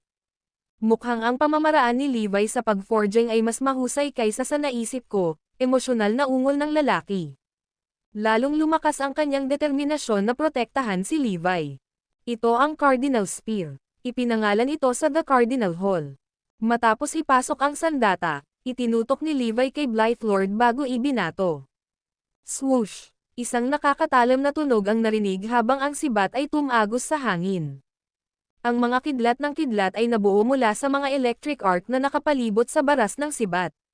Inabot lamang ng isang fraction ng isang segundo para maabot ng sibat ang Blythe Lord. Samantala, pagkatapos na magsimulang mag-cultivate si Blythe Lord bilang paghahanda sa kanyang pakikipaglaban sa Thunder Killin, bigla siyang nakaramdam ng panganib. Ang video na ito ay edited by Urban Storytelling. Kabanata 3974 na Blythe Lord is dead. Sa sumunod na segundo, nakita ni Blythe Lord ang isang nakabulag na bolta ng liwanag na umaakyat patungo sa kanya. Sa tingin mo ba, posible bang saktan ako ng katamtamang armas na ganyan? Mangarap ka. Hayaan mong ipakita ko sa iyo kung gaano kalakas ang ultimate weapon ko. Nagpakawala si Blythe Lord ng nakakabinging sigaw habang inia-channel niya ang kanyang enerhiya sa kanyang espada bago ito itinapon sa liwanag. Zing! Agad na sumabog ang nakasisilaw na mga spark mula sa espada habang ang talam nito ay naging isang napakalaking enerhiya na bagyo at napunit sa hangin patungo sa bolt ng liwanag. Ngumisi si Blythe Lord, iniisip na walang paraan na ang malayong pag-atake ay makakalusot sa Energy Storm Barrier. Sinadya niyang gamitin ang shockwave ng Energy Storm para hampasin at pabagsakin ang King-class Spirit Beast matapos harangin ang atake ng kanyang kalaban. Gayunpaman, sa susunod na sandali, ang ngiti sa kanyang mukha ay tumigas. Paano ito posible? Ang bolt ng liwanag ay madaling nakalusot sa hadlang na nilikha ng enerhiyang bagyo ng talam. Sa sandaling iyon, tumahimik ang hangin at bumangon ang katahimikan. Kasabay nito, tila tumigas ang kapaligiran habang umiikot ang ihip ng malamig na hangin. Ang pinakahuling sandata ni Blythe Lord ay nagyelo at pagkatapos ay tinamaan ng liwanag at naging alabok. Ito ay masama. May masamang pakiramdam si Blythe Lord at nanghina ang kanyang mga mag-aaral. Agad siyang nagsimulang mag-cultivate para mag-activate ng energy shield para protektahan ang sarili. Whoosh! Whoosh! Whoosh! Agad na nabuo ang isang enerhiya na may kapal na daang talampakan. Halos sabay-sabay, tumama ang Cardinal Spear ni Levi sa pinakalabas na layer ng energy shield, na nagkapira-piraso. Basag! Higit sa lahat, ang Cardinal Spear ay naglalakbay pa rin sa parehong bilis, hindi naapektuhan ng sagabal ng energy shield. Shit, alam ni Blythelord na hindi maganda ang mga bagay at gustong umiwas sa gilid. Gayunpaman, huli na ang lahat. Sa isang iglap, ang Cardinal Spear ay tumusok sa kanyang dibdib. Kahit na si Blythelord ay nakasuot ng armor na gawa sa pinakamagagandang materyales, ang sibat ay madaling tumagos sa kanyang katawan. Ang malakas na impact ng tama ay nagpalipad sa kanya pabalik sa napakabilis na bilis na isang after image lang niya ang makikita sa kalangitan. Swoosh! Sa wakas, napako si Blythelord laban sa cloud ship na lumulutang sa gitna ng hangin. Ang cloud ship ay nagsimulang nanginginig ng marahas at huminto lamang matapos matamba ng halos 1,000 talampakan. Ay imposible ito. Ang hindi paniniwala ay nakasulat sa buong mukha ni Blythelord. Napakalawak na enerhiya ng kidlat at malamig na enerhiya ang pumuno sa katawan ng lalaki, pinasunog ang kanyang mga laman loob bago ito pinalamig. Mga bumulwak ng dugo na putok sa hangin sa hugis ng frozen na pulang rosas bago lumapag sa lupa. Laking gulat ng hukbo ni Blythelord habang pinapanood nila siyang pinatay. Patay na si Blythelord. Paano ito posible? Ano ang lumilipad na bagay na iyon? Paano ito nagtataglay ng gayong kakilakilabot na kapangyarihan? Ang espada ng Blythelord ay isa sa pinakamakapangyarihang ultimate weapon sa paligid. Hindi ako makapaniwala na nawasak ito ng ganoon kadali. Anong gagawin natin ngayon? Itutuloy ba natin ang pag-atake sa Astralunsec? Nawala ang hukbo ni Blythelord matapos mawala ang pinuno nito. Walang sino man mula sa Astralunsec o sa Prime Association ang nagsalita. Tumayo si Levi habang nasa likod ang kanyang mga kamay, isang matahimik na ekspresyon sa kanyang mukha. Gayunpaman, sa kabila ng kanyang kalmado na hitsura, ang adrenaline ay pumping sa loob niya dahil siya ay pumatay ng isang Kenforth fighter nang walang kahirap-hirap. Tinatanaw ang hukbo ni Blythelord na ang moral ay ganap na nabasag at nanginginig sa takot pagkatapos napatayin ang kanilang pinuno, naramdaman ni Levi na parang siya ang pinuno ng Kenforth. Si Levi ay ang Diyos ng digmaan sa makamundong mundo. Gayunpaman, sa paglipas ng panahon, siya ay naging walang kapantay. Nang makarating siya sa Kenforth at nakilala ang mga mandirigma doon ay muli siyang nakaramdam ng pananabik. Ang pakiramdam ng pagkakaroon ng kanyang mapagkumpetensya espiritu ay hindi maipaliwanag, lalo na pagkatapos ay matagal na niyang nakalimutan ang pakiramdam nito. Mga mandirigma ng Kenforth, humanda kayong magmakaawa para sa inyong buhay. Pupunta ako para sayo. Bulalas ni Levi sa kanyang puso habang kumikislap sa kanyang mga mata ang isang malakas na hangarin sa pakikipaglaban. Ang video na ito ay edited by Herban Storytelling. Kabanata 3,975 tuturuan ko sila ng leksyon. Matapos ang ilang sandali ng katahimikan, nagkaroon ng kaguluhan sa mga miyembro ng Astralunsec at Prime Association. Nakakamangha talaga si Lord Garrison. Pinatay niya si Blythelord sa isang strike, ang Blythelord na Samires sa ilang malalaking sekta. Isang suntok ang nagawang yumanig sa buong hukbo ng Blythelord hanggang sa kanilang kaibuturan. Tumingin sa helter-skelter, malamang nag-iisip sila ng paraan para makatakas. Kailangan ba talaga ni Levi ng proteksyon natin? Masyado siyang malakas. Mayroong mas mababa sa 10 mandirigma na mas malakas kaysa sa Blythelord sa buong Prime Association. Hindi ako makapaniwala na pinabagsak niya si Blythelord sa isang shot lang. Hindi katakataka na ang punong tanggapan ng Prime Association ay labis na pinahahalagahan siya. Sa hitsura nito, ang sibat na iyon ay malamang na isang top-notch premium ultimate weapon din. Kung mayroon akong napakalakas na premium ultimate weapon, tiyak na magiging powerhouse ako ng Prime Association. Lahat ng Saturday mula sa karamihan ay natural na umabot sa pandinig ni Levi. Sa totoo lang, ang 4 na premium ultimate weapons, Dragon's Grave, Thunder Slaughterer, Desport, at Cardinal Spear, ay talagang mga imitasyon ng 4 na divine tool ng Ecclesiastic Order. Ito ay lamang na sila ay pekeng gamit ang mataas na kalidad na hilaw na materyales. Bukod pa rito, sila ay huwad at pino sa apoy ng Earthfire, ang draft ng Arctic Lake, at ang dagandong ng Heavenly Thunder. Naturally, ang mga pekeng premium na ultimate na armas ay mas malakas kaysa sa karaniwan. Sa paghawak, napag-alaman na ang pagganap ng 4 na ultimate weapons ay lumampas sa inaasahan. Madaling napatay ng Dragon's Grave at Thunder Slaughterer ang 17 elite ng Cordyrite Association. 2 araw lang ang kinailangan ni Desfort para ma-incapacity ang Eclipse at ang Eclipse Academy mula sa libu-libong milya ang layo.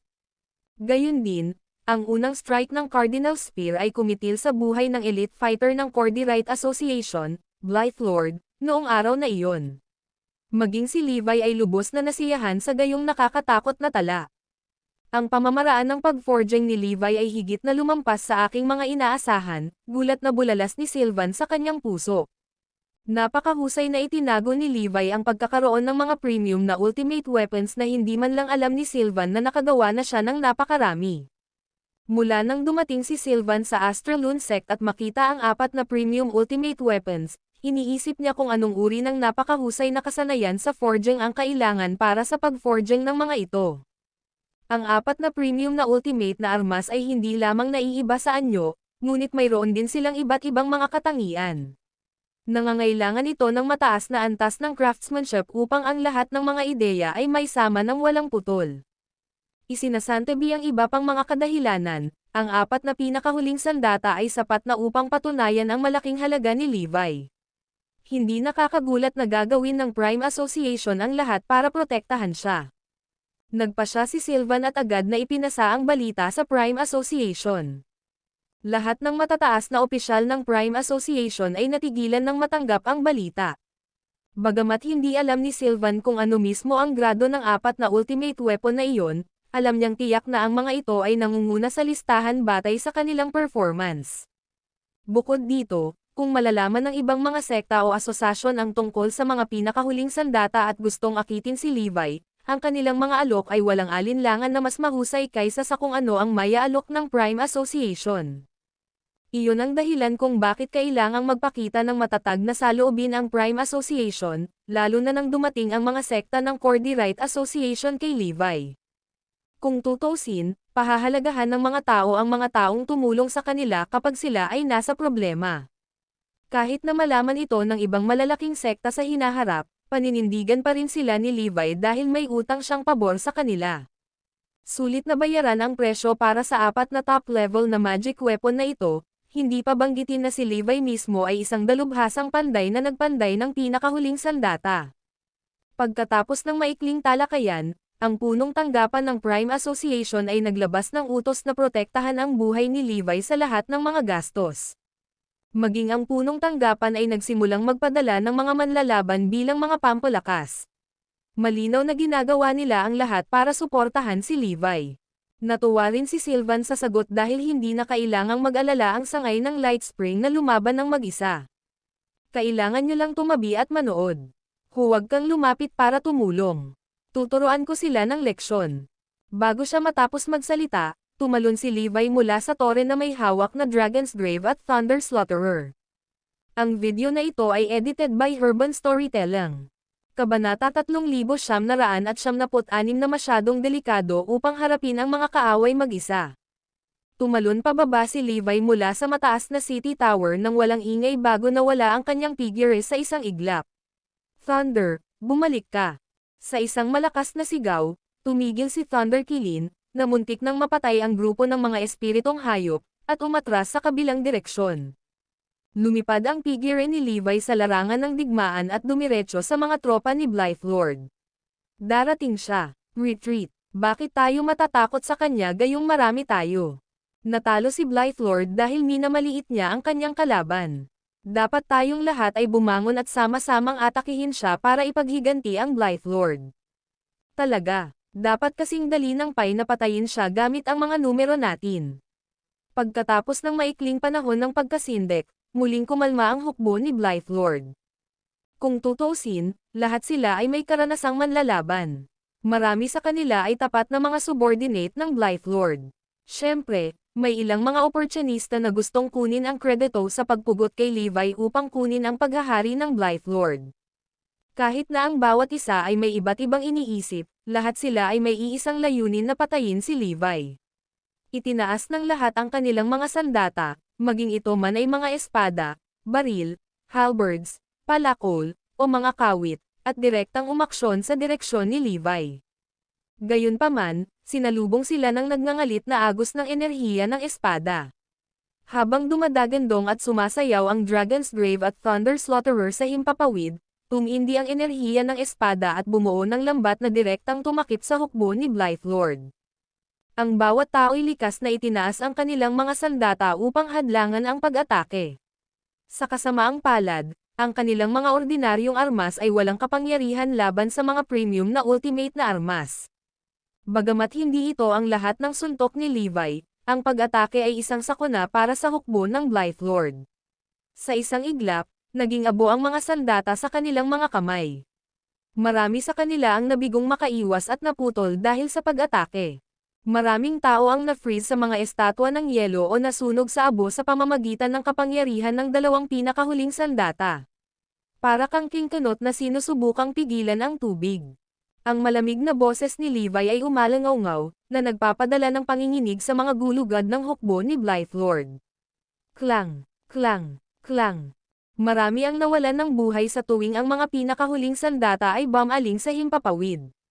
Si Levi ay tulad ng Grim Reaper, na itinaas ang kanyang scythe upang kitilin ang buhay ng hukbo ng Blythelord. Mula sa malayo, makikita ng isa si Levi na sumugod sa hukbo ng Blythelord, pinatay ang kanyang mga kalaban at iniwan ang madugong landas sa likuran niya. Sinubukan ng hukbo ng Blythelord ang lahat ng kanilang makakaya na lumaban sa una, ngunit hindi nagtagal ay napagtanto nilang hindi sila kalaban ni Levi at lahat ay tumakas sa pagkatalo. Huli na para tumakas ngayon. Halatang walang balak si Levi na iligtas ang kanyang mga kaaway. Ipinatawag niya si Thunder Kilin at hinabol sila. Natigilan, sumigaw si Sylvan at ang iba pa, na sinusubukang pigilan si Levi sa paghabol sa kanyang mga kalaban. Huwag mo silang sundan. Nagbingi-bingihan lang si Levi at ipinagpatuloy ang kanyang pagtugis habang ang hukbo ni Blythelord ay tumakas ng may kaguluhan. Masyadong delikado para sa kanya na harapin ang kalaban ng mag-isa. Walang nakakaalam kung nasaan ang iba pang puwersang iyon. Bilisan mo at tulungan mo si Mr. Garrison. Ayaw naming malugi siya. Agad na naglabas ng utos si Sylvan, at nagmadaling tumulong ang mga elite ng Prime Association. Si Quirina at ang iba pa ay gusto ring sumulong ngunit pinigilan ni Sylvan. You guys can just stay here. Kung may ibang puwersang umaatake, kakailanganin kong ipadala mo ang balita sa lalong madaling panahon. Sumang-ayon si Quirina at iba pang miyembro ng Astralune Sect sa ayos ni Sylvan. Natural, alam din nila na hindi sila gaanong makakatulong kapag kaharap ang mga kalyadong puwersa ng Cordyrite Association. Baka hilahin pa nila si Levi pababa. Samantala, ang tumatakas na hukbo ng Blythelord ay tinugis at unti-unting nabawasan ang bilang hanggang sa wala na silang sapat na tauhan para i-activate ang Cloud Ship. Noong una ay gusto nilang gamitin ang Cardinal Spear laban kay Levi, ngunit ang lalaking nakalapit ay agad na na-freeze sa isang ice statue dahil sa napakatinding iciness na dulot ng sandata. Nang makita iyon, wala nang nangahas na magnasa kay Cardinal Spear. Ipinagpatuloy ni na Levi at Thunder Kilin ang kanilang pagtugis bago nakita ang isa pang hukbo na papalapit sa kanila mula sa malayo.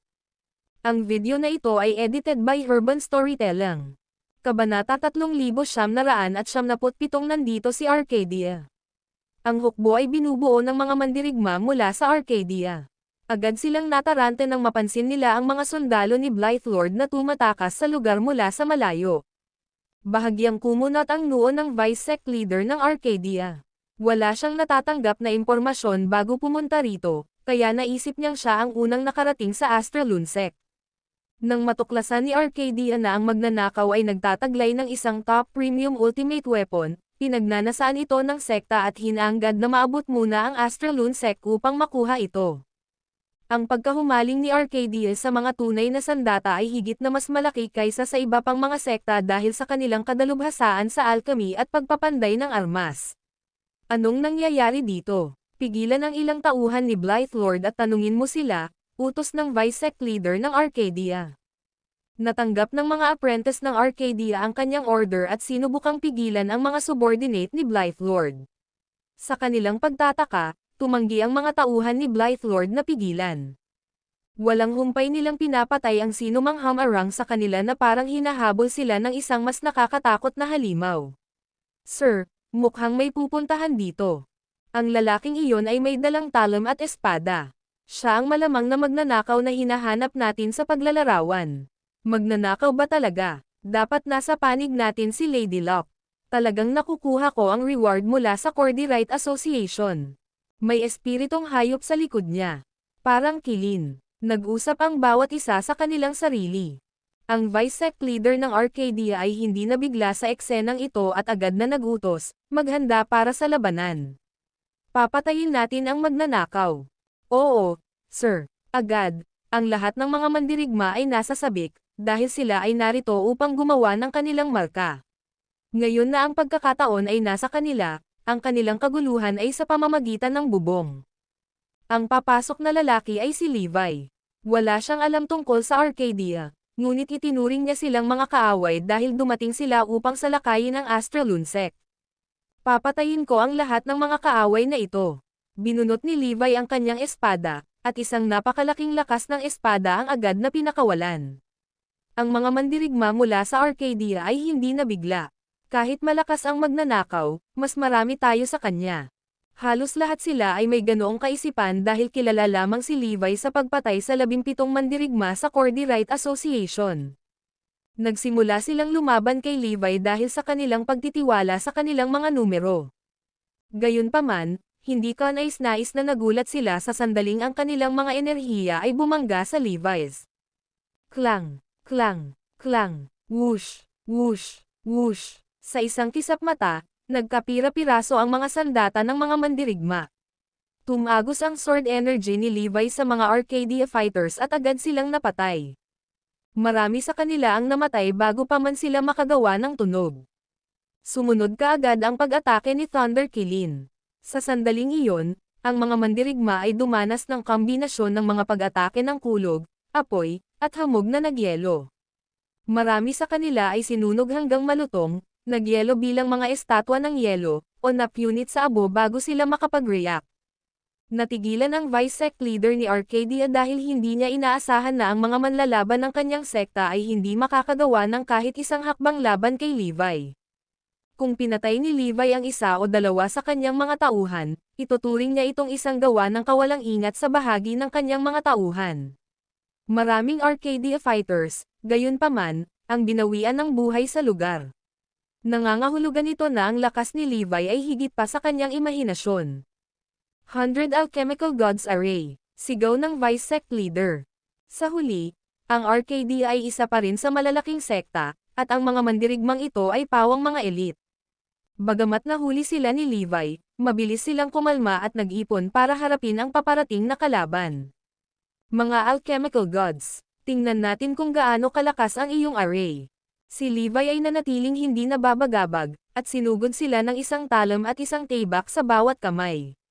Pumasok siya sa hanay ni Arcadia at nagsimulang patayin ang mga mandirigma. Hindi mabilang na mga mandirigma ng Arcadia ang nasawi sa tuwing bumubulusok ang kanyang mga sandata sa himpapawid. Nang makita ang eksenang ito, nabigla ang Vice Sect Leader ni Arcadia. Hindi niya inasahan na ang magnanakaw ay may ganoong nakakakilabot na lakas. Hindi nakakagulat na ang mga tauhan ni Blythelord ay tumatakbo para sa kanilang mga buhay. Siguradong na-trauma din sila sa kanya. Teka, ginamit ko lang ba ang salitang, "to"? Ang mga sulok ng bibig ng Vice Sect Leader ay kumikibot ng hindi sinasadya. Ang video na ito ay edited by Urban Storytelling.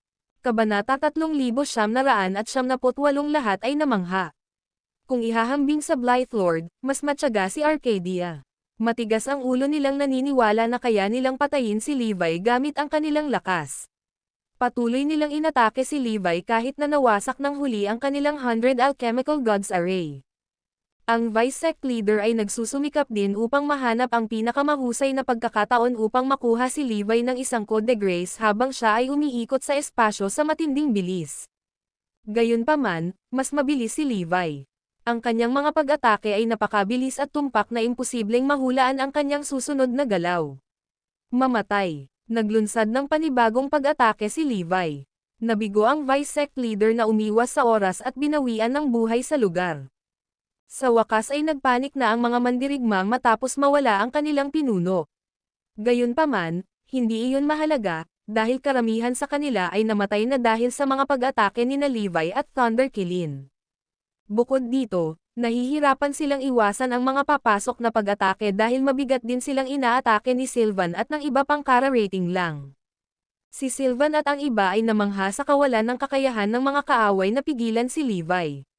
Nakakakilabot ang lakas ni Levi. Kailangan ba talaga niya ang proteksyon ng Prime Association? Madali niyang talunin ang mga nasasakupan ni Blythelord at ang mga mandirigma ng Arcadia gamit lamang ang isang hayop. Dalawa rin ito sa pinakamakapangyarihang sekta kailanman. May isip lang kung gaano siya kalakas. Kaya rin niyang harapin ang mga manlalaban ng Cordyrite Association ng mag-isa. Bukod dito, napakalakas din ng Thunder Killin. Ang isang King Class Spirit Beast ay hindi biro. Nakakatakot. Ang mga mandirigma ng Prime Association ay namangha. Mabilis na ipinaalam ni Sylvan sa punong tanggapan ang tungkol dito, dahilan upang ang pinuno ng Prime Association ay lalong naging determinado na pumanig kay Levi. Sa loob lamang ng kalahating oras, lahat ng mga mandirigma ni Arcadia ay napatay ni Levi. Nakakakilig talaga ito. Nakangiting bulalas ni Levi. Natigilan ang lahat, nakita kung paanong hindi man lang nagpawis si Levi. Hindi pa ba siya pagod sa mahabang pakikipaglaban? Bumalik na tayo. Ang natitirang mga reinforcement ng Cordyrite Association ay hindi na darating sa lalong madaling panahon. Nagpasya si Levi na bumalik sa ngayon. Sumunod si Sylvan at ang iba pa sa likuran niya, naiwan ang lupa na nagkalat sa mga katawan ng mga mandirigma mula sa Arcadia. Hindi nagtagal, kumalat ang balita na nabura na ang mga subordinate ni Blythelord at si Arcadia. Mabilis na nakatanggap si Gloria ng balita tungkol dito dahil naghihintay siya sa labas ng pansamantalang base ng Cordyrite Association sa Light Spring. Inakala niyang makakatanggap siya ng balita tungkol sa pagkamatay ng magnanakaw dahil maraming manlalaban sa Cordyrite Association. Nagtipon din sila ng maraming mandirigma mula sa iba't ibang nangungunang sekta. Ang gayong malaking pakikipagtulungan sa iba't ibang mga sekta ay dapat na nawala ng walang sagabal, ngunit ang lahat ng ito ay pag-iisip sa kanyang bahagi. Ano ang dapat kong gawin? Kung nalaman ng magnanakaw na ako ang nag-leak ng impormasyon, hinding-hindi niya ako bibitawan. Gagawin niyang buhay na kamatayan ang buhay ko. Ano ang ginagawa ng Cordyrite Association? Bakit hindi nila kayang pumatay ng magnanakaw sa napakaraming tao? Hindi ko alam kung hanggang kailan ko may tatago ang katotohanan na kinuwento ko ang magnanakaw. Hindi muna ako susando ni Lord Longha. Hindi mapakali si Gloria dahil sa kanyang pag-aalala. Ang kanyang mukha ay kasing putla ng isang kumot dahil sa hindi kapani-pani walang takot na dumating ang magnanakaw at si Lord Long upang ayusin ang kanilang mga marka sa kanya. Ang tatlong nakaitim na matanda sa Cordyrite Association ay may malungkot na ekspresyon habang ang iba sa mga mandirigma ay nagsimulang magpanik sa kanilang sarili. Bagamat may motley na tropa si Blythelord, ang kanyang mga nasasakupan ay masasamang outlaw. Hindi ako makapaniwala na natalo sila. Ang pinakamahalagang bagay ay na-wipe out si Arcadia. Narinig ko na ang kanilang vice sect leader ang namumuno sa hukbo. Anong uri ng nakakatakot na tao ang pinagkaguluhan natin? Maswerte tayo at hindi muna tayo nakarating sa Astraloon sect, kung hindi, baka patay na tayo. Ang bawat isa ay may masamang pakiramdam sa hukay ng kanilang mga tiyan. Samantala, ang balita ng dalawang pangunahing sekta na nawasak ay nakarating sa iba pang mga sekta, na siyang bumubuo sa iba pang mga reinforcement ng Cordyrite Association. Ang balita ay dumating tulad ng isang bolt mula sa asol at agad na nagpagulo sa lahat.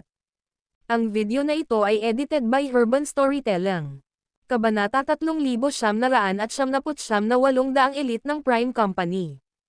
Karamihan sa mga sekta ay nabigla nang mabalitaan nila ang tungkol sa pagtakas ng hukbo ni Blythelord at nawasak si Arcadia. Ang mga elite mula sa malalaking sekta tulad ng Ink Flame Court, Holy Spirit Academy, Divine Blade Sect lahat ay may solemn na tingin sa kanilang mga mukha. Personal na pinamunuan ni Blythelord ang kanyang espiritong hukbo ng hayop at daan-daang makapangyarihang mandirigma sa labanan. Sinong mag-aakala na dadanasan nila ang gayong matinding pagkatalo? Nag-deploy pa si Arcadia ng vice sect leader nito. Mayroon din silang 100 alchemical gods array, na nakakatakot kahit na ang pinakamakapangyarihang manlalaban. Hindi ako makapaniwala na nalipol sila ng ganoon lang.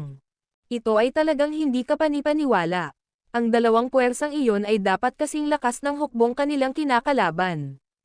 Minsan winasak ni Blythe Lord ang tatlong malalaking sekta sa isang araw gamit lamang ang mga espiritong hayop. Hindi kaya naging pabaya siya sa pagkakataong ito.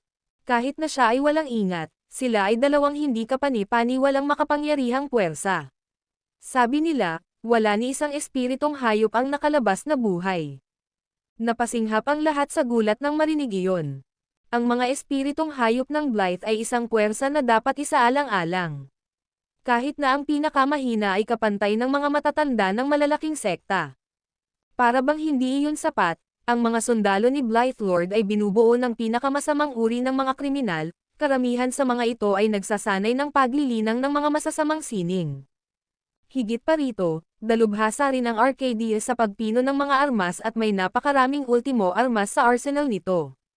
Daan-daang alchemical gods array ang minsang nagkaroon ng nakakatakot na record ng pagpatay sa 10 nangungunang klaseng mandirigma ng malalaking sekta ng magkakasunod. Dahil dito, ang isang magnanakaw lamang at ang Astraloon sect ay hindi maaaring matalo ang dalawang napakalakas na puwersa. Ito ay sadyang walang kahulugan. Oh, alam ko kung ano ang nangyayari. Sabi ng isa sa mga elder ng Inkflame Court. Lumipat ang tingin ng lahat sa kanya at hinihintay siyang magpatuloy. Ang mga nangungunang mandirigma ng Prime Association ay dapat na tumulong. Ito lang ang lohikal na paliwanag. Patuloy ng matanda, na ikinagulat ng lahat sa eksena. Lahat ng mga mandirigma mula sa ibang sekta ay tumanggo at sumang-ayon sa kanyang pahayag. Oo, iyon ay dapat na ito. Maaaring hindi kasing lakas ng Cordyrite Association ang Prime Association, ngunit isa pa rin silang puwersang dapat isaalang-alang. Mr. Weber ng sangay ng Prime Association sa Lightspring ay nagpahayag ng kanyang intensyon na protektahan ang magnanakaw. Nagulat ang lahat ng mandirigma sa punong tanggapan ng Prime Association.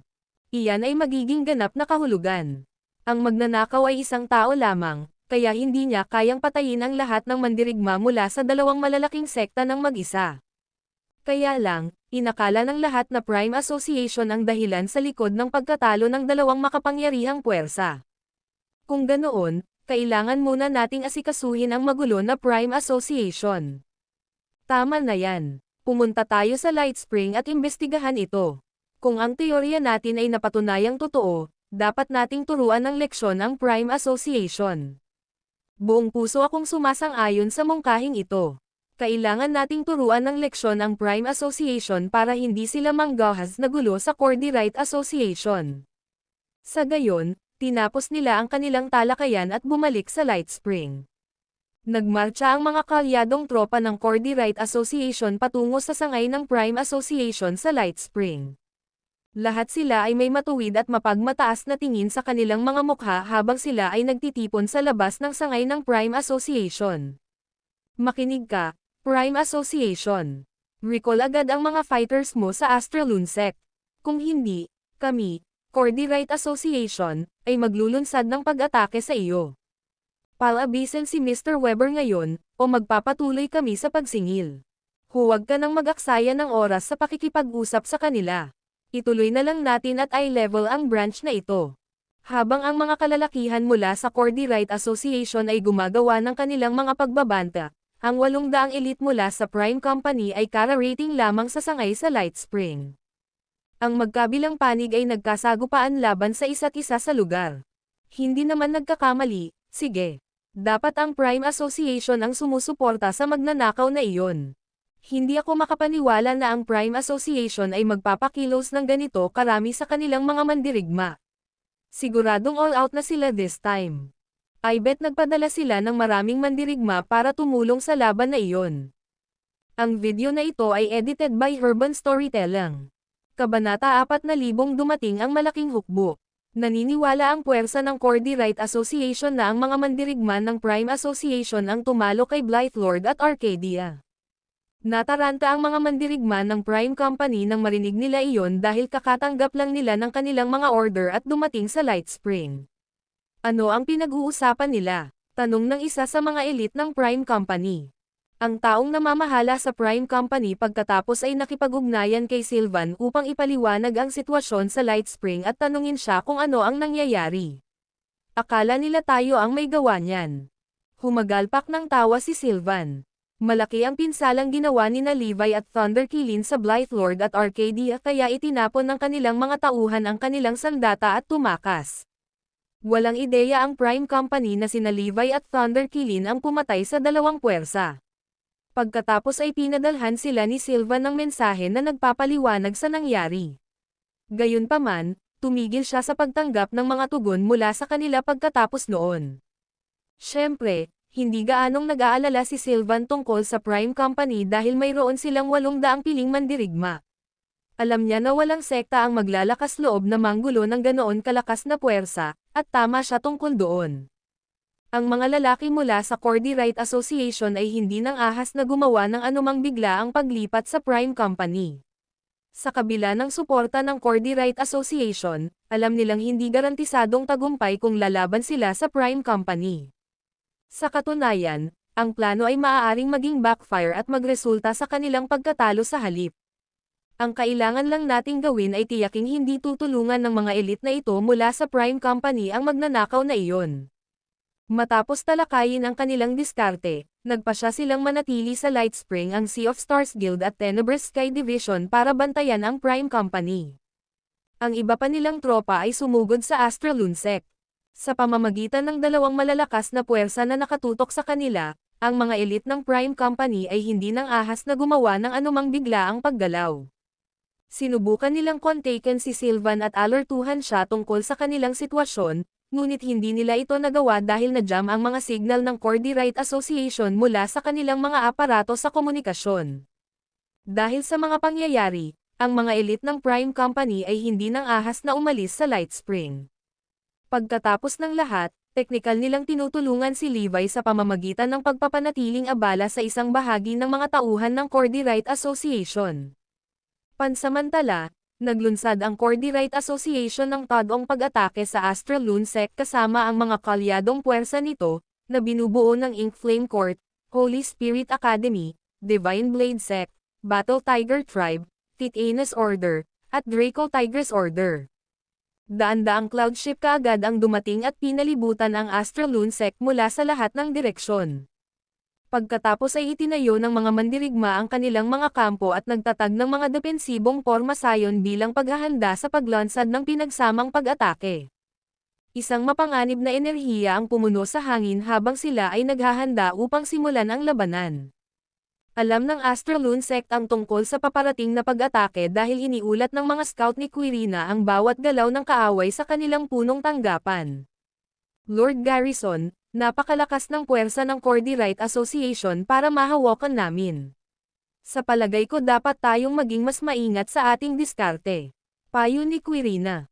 Tumanggo si Sylvan at idinagdag, ang 6 na makapangyarihang sekta na iyon ay kapantay ng puwersa ni Arcadia. Lalo na makapangyarihan ang Battle Tiger Tribe, Titanes Order, at Draco Tigris Order. Hindi natin sila dapat maliitin. Kinawayan sila ni Levi at sinabing, ayos lang. Ang mga ito ay walang iba kundi maliit na prito. Pero, natahimik ang lahat ng marinig iyon. Bagamat nagpakita si Levi ng kakaibang lakas sa pakikipaglaban, naniniwala pa rin sila na siya ay masyadong mayabang. Dahil sa kung gaano kalakas ang mga sekta na iyon, ang pinagsamang pag-atake mula sa lahat ng 6 sa kanila ay magiging lubhang kakilakilabot. Maaari kayong dalawa na samahan ako sa larangan ng digmaan.